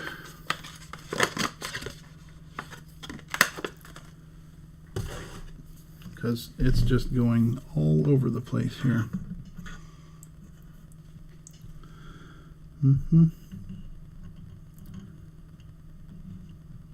There we go. Oh yeah, that's better.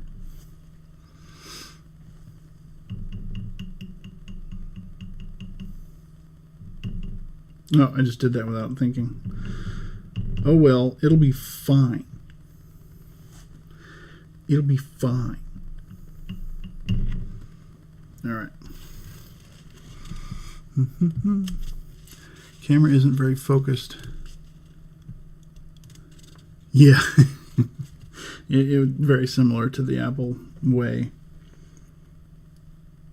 God, I still see some copper showing. What the hell? This is never this much trouble.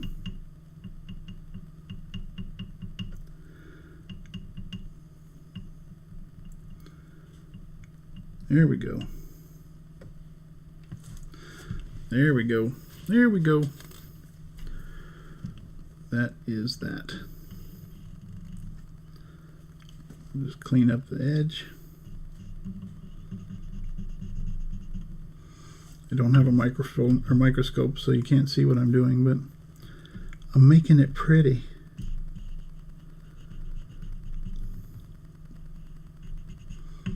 Okay. This is terribly exciting with my wonderful focus. Jay, what is the, well, you don't know.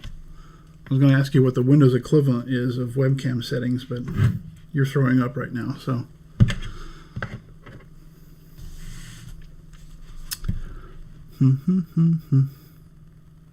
The hell, man? Yeah, I know. I just started doing it because I could still see some copper, but now it's good. So we will put this guy back on.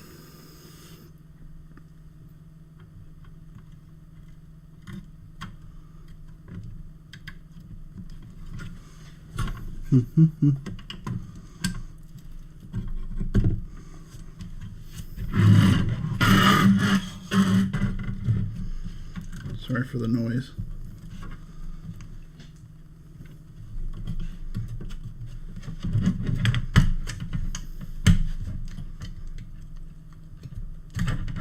Why is it being stupid?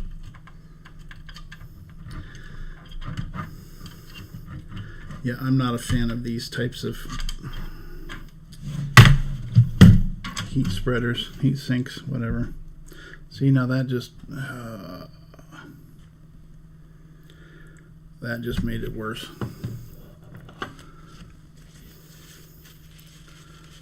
Tell you what, I will do this. Yeah, I'm just going to clean that off because it's really ugly. 8 hours later.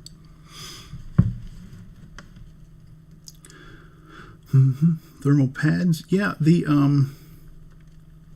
G5, the liquid cooled G5 has some thermal pads in it. On the processor card, and also below the whole water cooling unit. I'm just going to clean that off because that just went everywhere.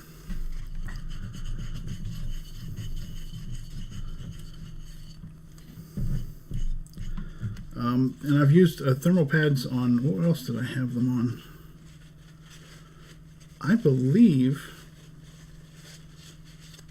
the Quadra 660 that I have has a couple thermal pads. They didn't come from the factory though, I'm pretty sure. I think somebody added them later just because they thought the chips would get hot, or they thought that maybe they would run better. Some people are kind of weird that way. They're like, oh, if I put this on there, when really it has no effect at all. Alright, so anyway, I'll do that later. I don't want to do that now. I mean, this isn't going back together tonight. I just wanted to take it apart and see, you know, what the capacitor situation was, and try to get a better idea of what kind of configuration I'm working with. There's probably at least 72 megs of RAM here. It could be more than that. It could be like 96, but I don't recall how much.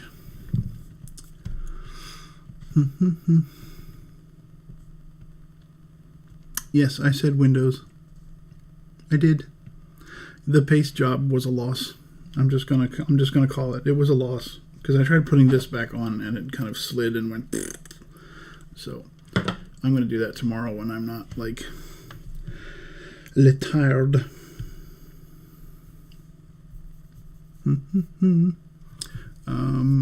Well, I mean, does anybody want to see something else? I have limited room here, but I could grab something off the shelf.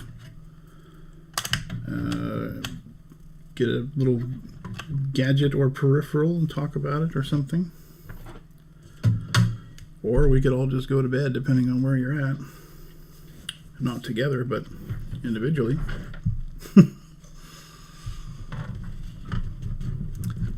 Grab the biggest CRT you can. That's a horrible idea. It's a terrible idea. It's just awful.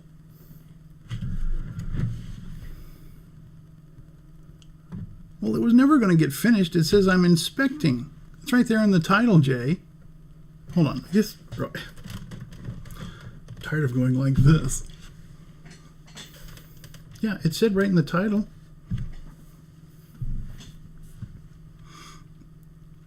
I'll do a live stream when I put it back together and we'll test it.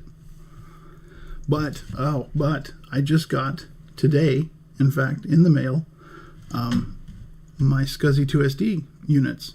I got a 5.5 at Bruce's suggestion, and I got a version 6. And the version 6 is going to go in here. I'm going to give that a shot and see how it works. Yeah, prep. It says prep. This is part of the prep.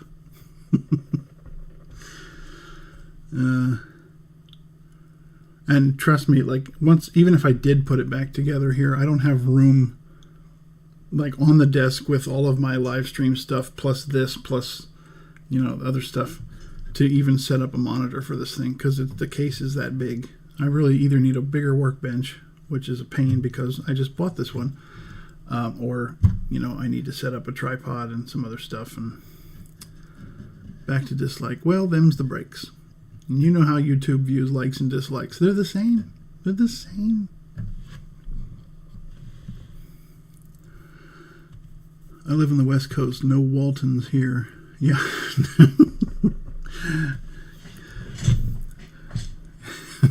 Good night, John Boy.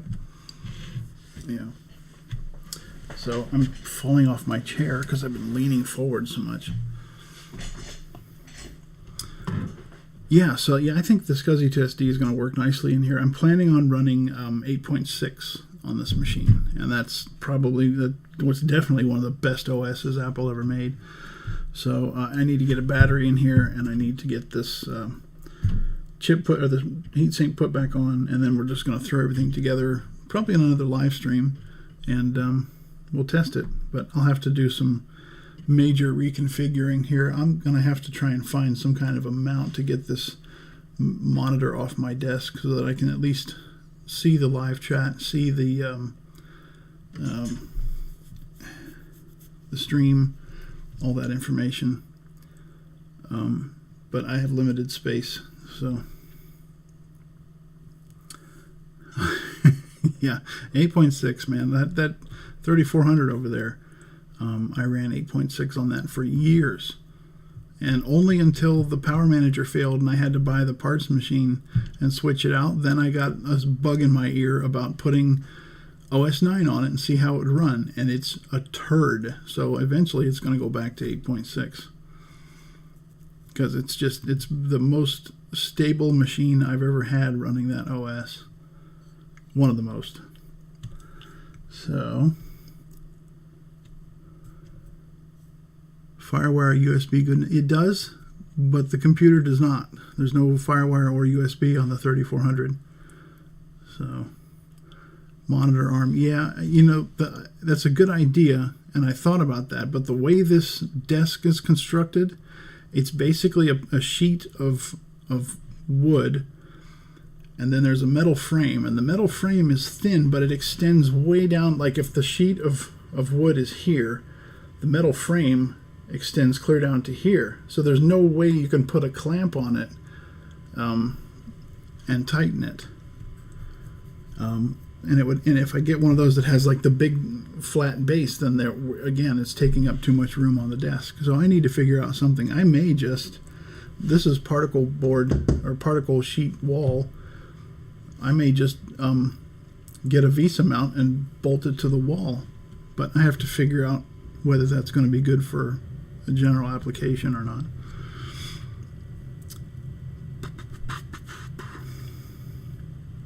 .6 supported FireWire and USB 2, yeah, but again, that machine doesn't have it. And there's no way to add, I mean, they might have made a PCM CIA card for USB, but I doubt it. Certainly not FireWire, not for that model. But anyway, is there anything like gadgets or anything that you want me to... Did they, Steve? Well, you would know. You would know.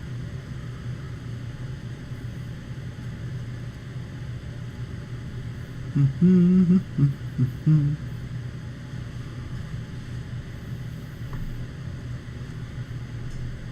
mean, I can clear a space here and grab, let's see, what else?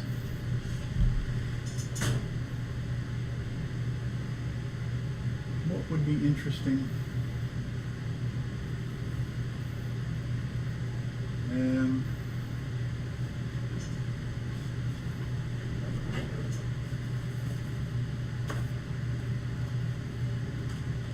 Let's see.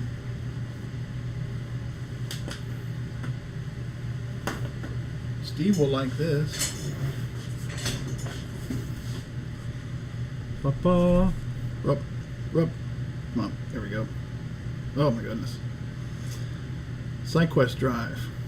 This is the original 44 megabyte SideQuest drive. So what you had, if anybody has not seen one of these, is you had a cartridge that would go in here, and my cartridges are around here somewhere in a box, and I can't find them.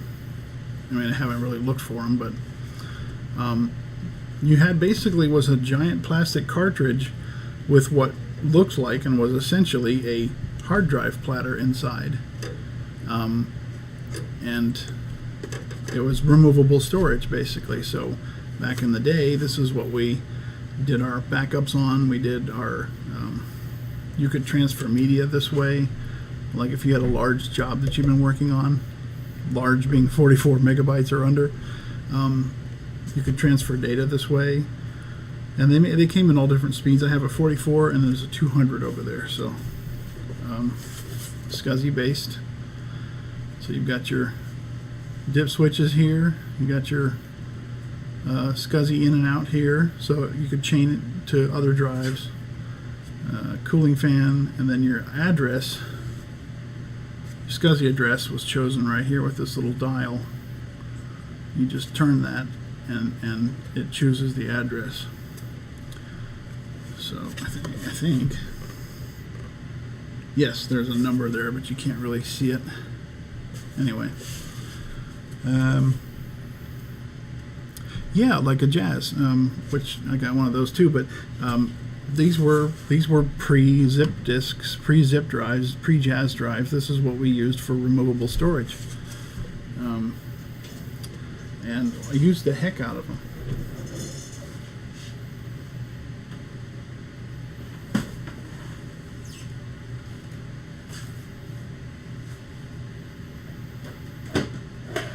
Ah, here you go, Jay. God, I keep turning it the wrong way. That's a Zip 100, right? Yes. Zip 100. Still got the little plastic on it. This is a USB version.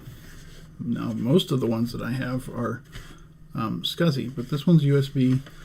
It's got the translucent plastic because it's IMAX.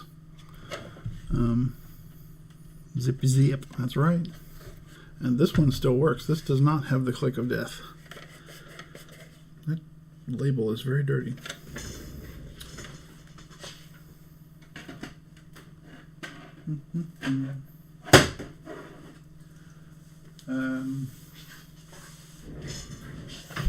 What else? What else?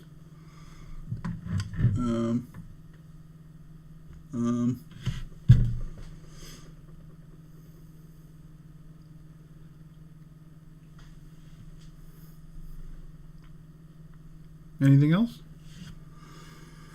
Because if not, I'm going to go get some cold beverage.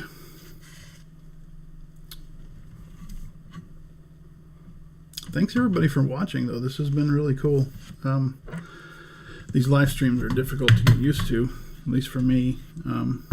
But because I look at myself, I'm like, oh, look at that. My glasses are too low. They're falling down my face. And if I do this, I look bald. But you can see my hair's right there. So, I have a large forehead. I never realized.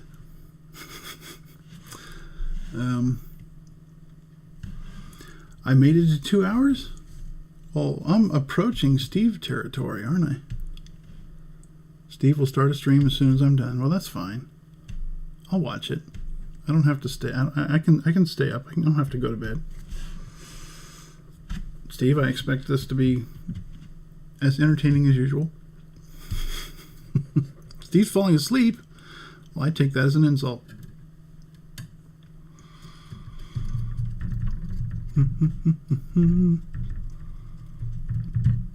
Yeah, we'll figure out. Well, there you go. There's my tripod right there. Boop. I'm booping it.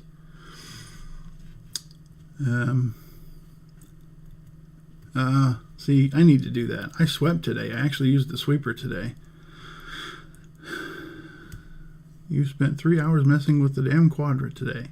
Well, the damn Quadra. The damn Quadra. You should name it the damn Quadra. Demonetized. You actually got it to work, though, and that was the 776. You got it to work. That was the one that was giving you all the grief. Did you get 8 installed? Did 8 work? You could call it, we're going to turn this thing around, but that's a long name. I don't think the OS supports it. We'll turn this thing around. That's what we'll do. Yeah, we'll turn this thing around. Oh, good. OS 8 worked. Well, good. So, not to give too much away, but Steve is setting up a Quadra 800 for the Mac Yak 68K. Oh, let me see if I can get this right. The 2021 Mac Yak 68K / PowerPC challenge. It's a mouthful. But anyway, that is what it is. And if you want to learn more about it, you can watch our latest episode of Mac Yak right here on YouTube. And Steve has some videos of his own on his channel on Mac 84. So he's got some videos of him setting that up and trying to... I think he cleaned it first and did a bunch of setup on it. And a lot of it he Skyped to us so that he could vent his frustrations properly without being demonetized. So 2 hours and not a single Arnold impression. I haven't had a reason to. This thing actually went pretty smoothly. Nothing to hear me go. I don't usually stick my tongue out when I do that, but. And then we have Jay, the House of Moth. He has a website where he likes to clean things and take a really long time, and review products. Like recently, he has reviewed. What did you review? There were no, they were those heating pads. It was a bunch of different heating pads that he's reviewed for repair purposes, and they are very comprehensive and very well done. Then we have Mike's Mac Shack. Mike's got a whole bunch of stuff that he likes. He's got a prototype iMac G5. He's got a bunch of early PCs that he's been working on, especially the one with the orange plasma screen. It was really cool to look at. I remember those from back in the day. And we have, who else did we had? Greg Rutke there for a while. Rutke Mods. He does. He's got a whole library full of videos. And who did we have? Was Bruce here? Well, Bruce wasn't here, but Branchus Creations, Branchus Creations. Check that out. Bruce has a ton of really valuable videos on repairing and how to solder, lots of general repair videos and things like that. Plus, Bruce likes to live stream, and I think he's supposed to live stream maybe tomorrow. So, yeah, Grudy does Q&As. He's famous for his Q&As. He's probably asleep right now with his phone like half in his dog's mouth or something because they sleep on his bed with him. Oh, did I give that away? Who else did we have earlier? We got Hot Rod. We got Mr. H. We got Sad Mac was here. We got who else? Who else tuned in? And if you guys haven't subscribed to me, I only have like 35. So most people say, please consider subscribing. I'm saying subscribe right now because I need to get to 1,000. Sometimes I have the Mac Yak stream going on my phone from work to home, 30-mile drive. Nice. Yes, I would imagine we make a decent audio podcast. I mean, obviously, I don't want you looking at your phone while you're driving, but sometimes what we do is a little more visual oriented. But and GT was here. GT's channel is the Mac Attack, I believe, and he's got a really good video on how to set up Open Core. So if you have like a Mac Pro or an unsupported Mac for Catalina or even Big Sur, Open Core may be a good solution for you. We need to get back to making that audio stuff happening. Yeah, I shared that comment on Facebook. The guy was like, "Do you guys have a streaming podcast?" And I was like, I know it seems like a silly question, but we don't. We were working on it, but I mean, you can listen to the YouTube stream on audio, but like I said, sometimes what we do is a little more visually oriented. I think David Stahl, I think he listens to us on his way home from work too, because we're always on while he's at work, so he tends to log in like right before we're done and say, "Hey guys," and we're like, "Hey David, bye David." But David Stahl, Stahl, he's got a great channel too. He has lots of content. He doesn't have a whole lot of subscribers. He's trying to get to 500. He's doing a microphone giveaway. And I think like a vintage PC, one of those tough books or something, something like that. He's trying to get to 500 subscribers, so he wants to give away one of these Yeti microphone. He wants to give another one of those away. Yeah, his first one actually went to Steve here, so Jay insists that it was rigged. I have no comment.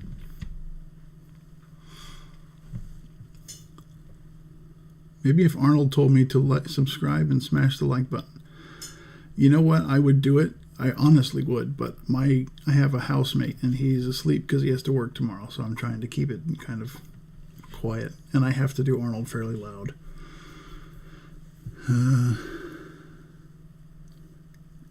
Yeah, I have a Mac Pro too, Mr. H, and I really want to try the Open Core thing. The problem is it's my daily driver, and I have a side business of graphic design that I do pretty much monthly, sometimes every 2 months. I don't do a whole lot because it would drive me insane, but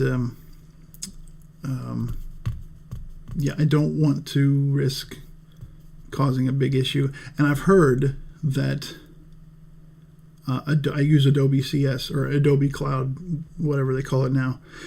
All of the Adobe apps, they're all subscription based now, and I have to stay current with it because of the nature of the business. And I know that the Adobe apps work with Catalina, but I really want to try Big Sur because I've heard that Big Sur with Open Core runs really well on a 5.1 Mac Pro.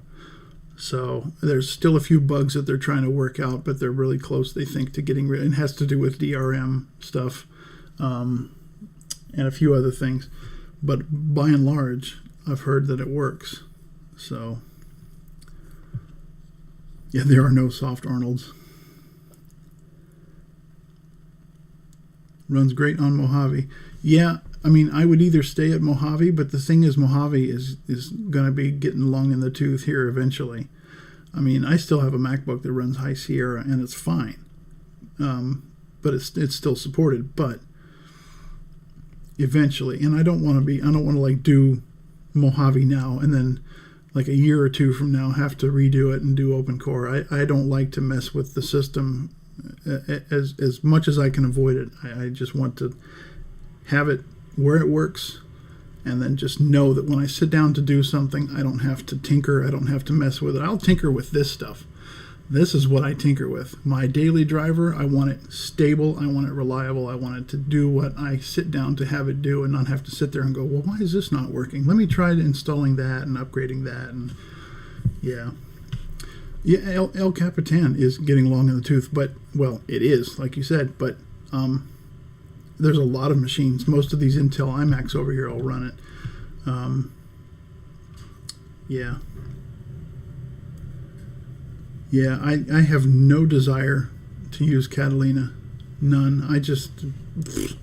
It's rubbed me the wrong way from day one, and it's a whole different number of reasons. But mine is running Mojave right now. My 2012 Mac Mini, that's my home theater PC, home theater station. It's running Mojave. And it's fully, it's decked out. It's got an SSD. It's got 16 gigs of RAM in it. So it just handles anything I throw. I can watch 4K video on that little guy, and it just doesn't even break a sweat. So, yeah, Mojave's good. It had its issues when it came out, but it's pretty stable now. I have no issues with it. I had issues with it when I had my NVIDIA card in there.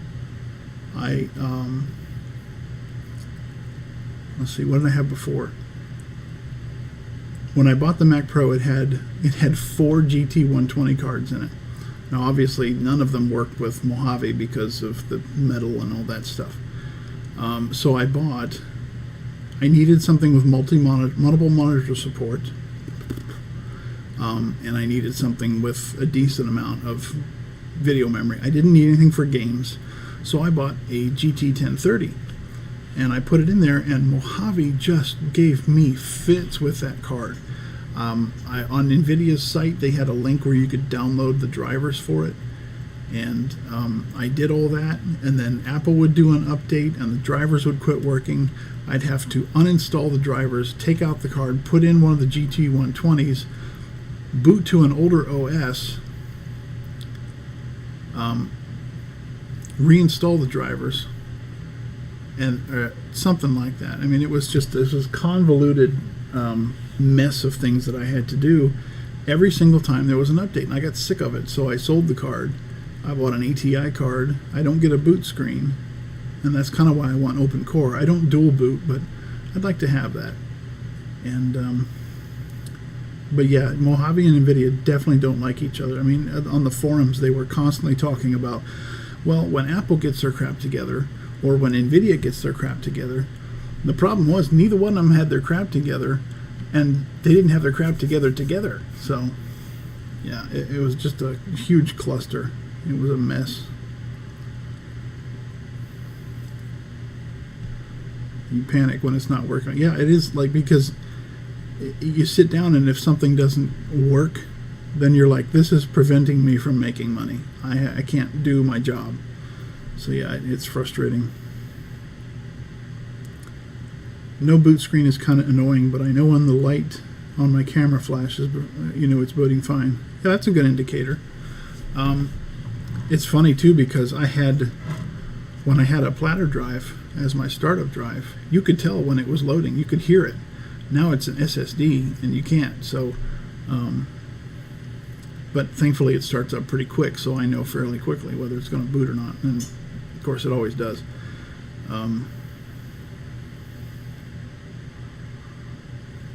Yeah, if you do all your banking, you do all of your taxes, all of your personal records and stuff are on there. Yeah, it's the same deal. It's the same deal. You just want it to work. 24 seconds from chime to login screen. I've never timed mine. I should do that sometime.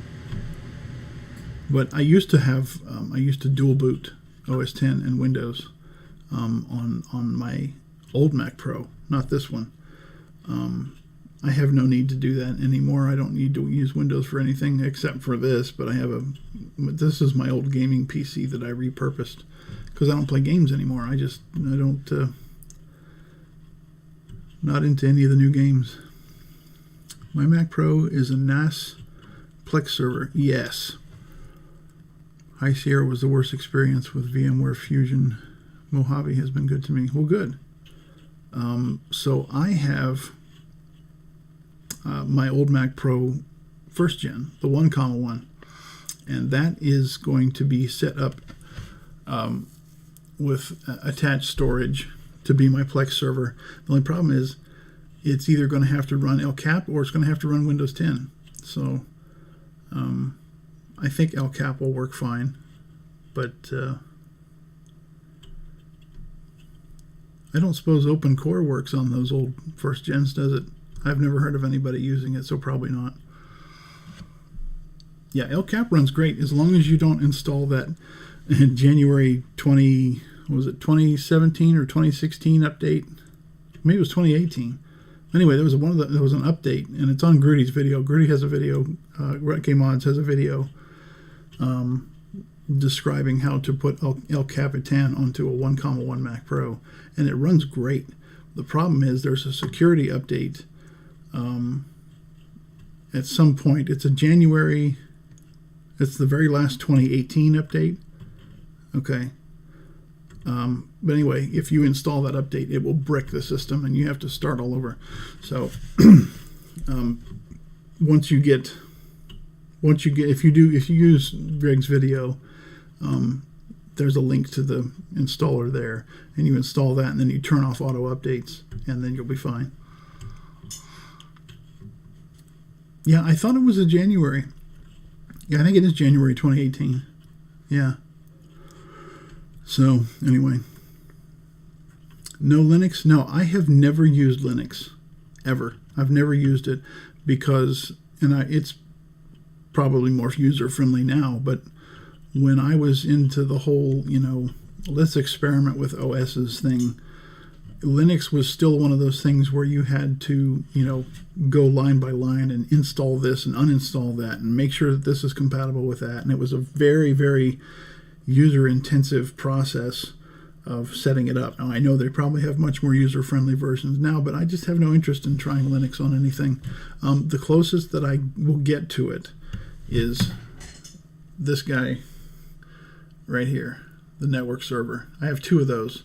One's upstairs, the other one's right here, and they run AIX, which is, it's not Linux. It's kind of a flavor of Unix, I guess. And then I have, I think on the Quadra 700 right here, I think that has a UX on it, on a partition. But again, I've never played with it, so I don't know. And AUX is also very command line intensive from what I hear. So it's like learning a new language, and I'm kind of beyond that point now. I don't really want to tinker with software. I tinker with the hardware. I have 1,1 Pros in service at work. Great workstation machine. Yeah. FileMaker Pro. Yep. In fact, I'm going to set up a FileMaker Pro so that I can archive or inventory all this stuff, so that I know what drives are in them, what RAM, what peripherals, what, all the whole setup, serial numbers, all that good stuff. Because I really like FileMaker Pro. It's really cool. Yeah, I don't speak Linux. Yeah. Try a Raspberry Pi. Yeah, that I would be willing to try a Raspberry Pi. Probably more for the purpose of mods. Like, I'd like to take maybe what would be cool is to put a Raspberry Pi into one of the compact Macs and put like an LCD screen in it. I know lots of people have done it, but I think that would be a neat project to work on. Or kind of as a joke, get a case like one of these and put a Raspberry Pi in it, and then like you pick it up and you expect this huge heavy power supply in there, and it's nothing.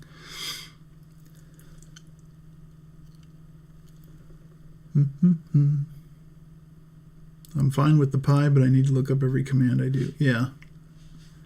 Now, Raspberry Pis will run like Windows 10, right? They run that stuff too, don't they?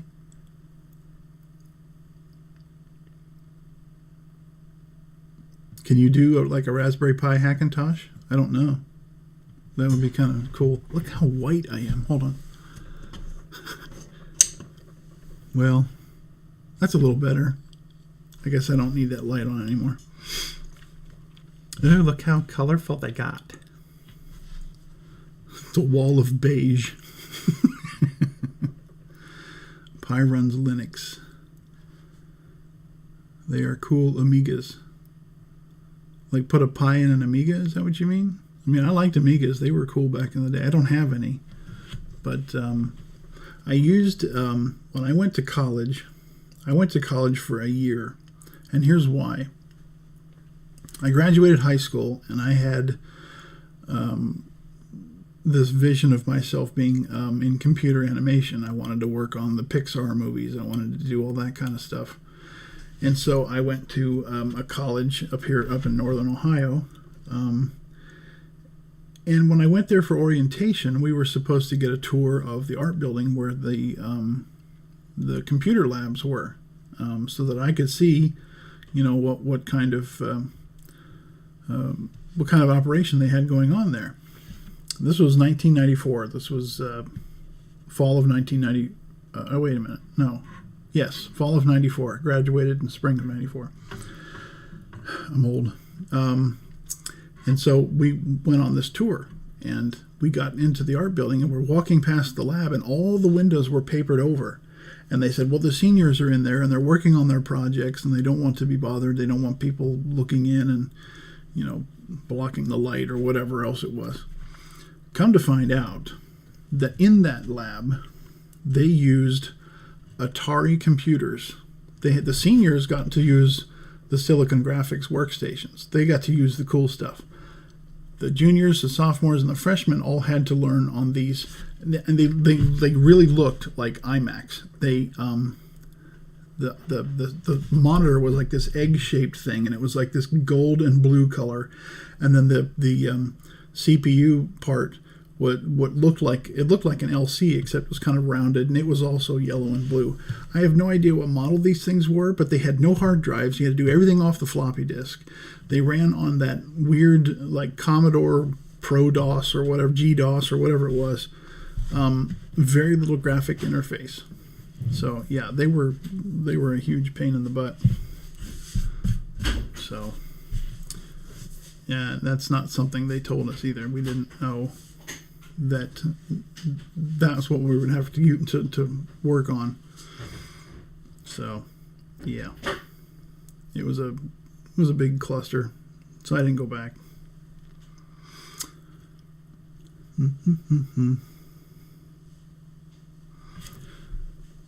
Specific ones run Windows 10 ARM.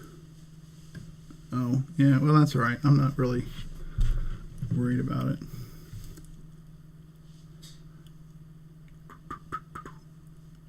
GOS? No, it was like they had a very basic desktop. It looked kind of like the Amiga desktop, but it wasn't. It wasn't the same thing. I think it might have been a Commodore software title, but anyway, it was just totally archaic, even for 1994. So. Now, I did find out that like 2 years later, when I would have been a junior, they finally upgraded to all Power Macs and Pentiums in that lab. And that would have been very nice, but when will I be submitting all the serial numbers? As soon as I collect it. I put it into the file maker that apparently Mike and I are going to be working on. I want to come up with like a kind of like a Mac Tracker design like they have, except obviously with FileMaker you can scroll through and search and do stuff like that. So something like that, something that's a little more, it's not just a single column of information or tabs. It's going to be basically everything on one screen. That's kind of how I want it to look. So then once you do that, you can like export a report on the thing and have the serial number right there. So 1994, I was doing desktop publishing using Windows 3 and PageMaker 4. Hold on, Mike.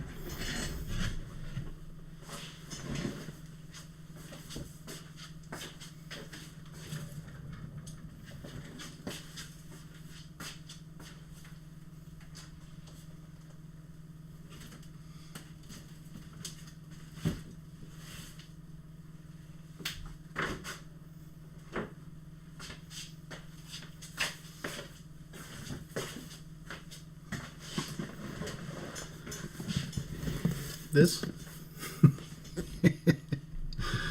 this is PageMaker 4. I've showed this before, but I don't know if you were at that live stream. But oops, yeah, this will probably bring back some memories. Look at all that. This kids is how they shipped software back in the day. You have this giant box with really nice, usually really nice artwork. This is kind of plain, but you had all these manuals and registration books and getting started manuals, reference manuals, user manuals, and then of course you had your floppy disks. And this is everything that came with PageMaker 4. They had ads for free Aldous Persuasion. You had your service contact numbers, license agreements, and a list of authorized trainers in case you needed to learn. So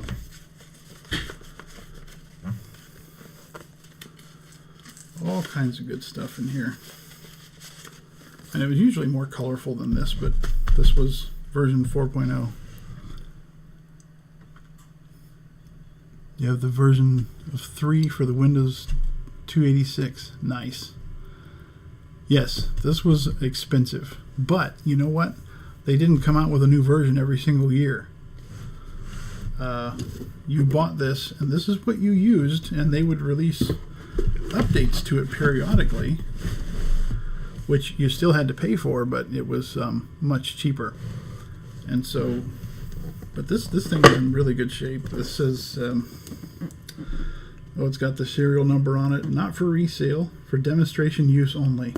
So what this was used at our local Micro Center to demo the software, and we got a hold of it when they were getting rid of it. Even though we already had another version, we bought this one. So, yes. And this was Aldous, for anybody that doesn't know, is the company that originally made PageMaker. And this was their logo, this little dude here. Adobe bought Aldous. So Aldous had PageMaker, Freehand, Super Paint, a whole bunch of really great apps, and Adobe still has PageMaker is now InDesign, basically. They killed PageMaker off eventually, but Freehand stuck around for a long time, and Freehand was always my go-to before Illustrator. I found it a lot more. I found a lot more user-friendly. So we used 4 until I left high school in 1997. Yeah, we were pretty good about upgrading. We used 4, and then 5 came out, and I think 5 had a lot more support for color standards, and so we used 5 for quite a while, and 5 was just so quick, such a great program. But at the same time, we also used Quark Express. So yeah, I really liked Aldous software. They had others too.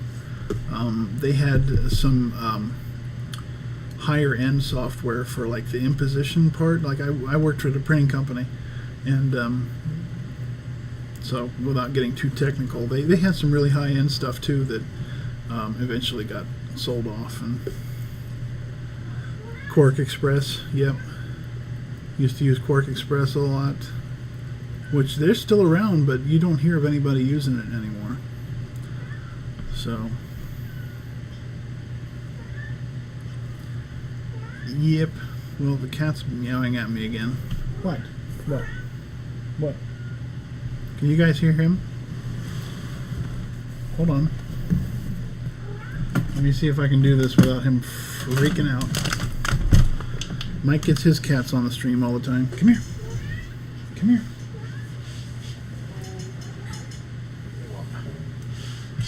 There he is. This is Buddy. Yeah. What do you think? You're up high now.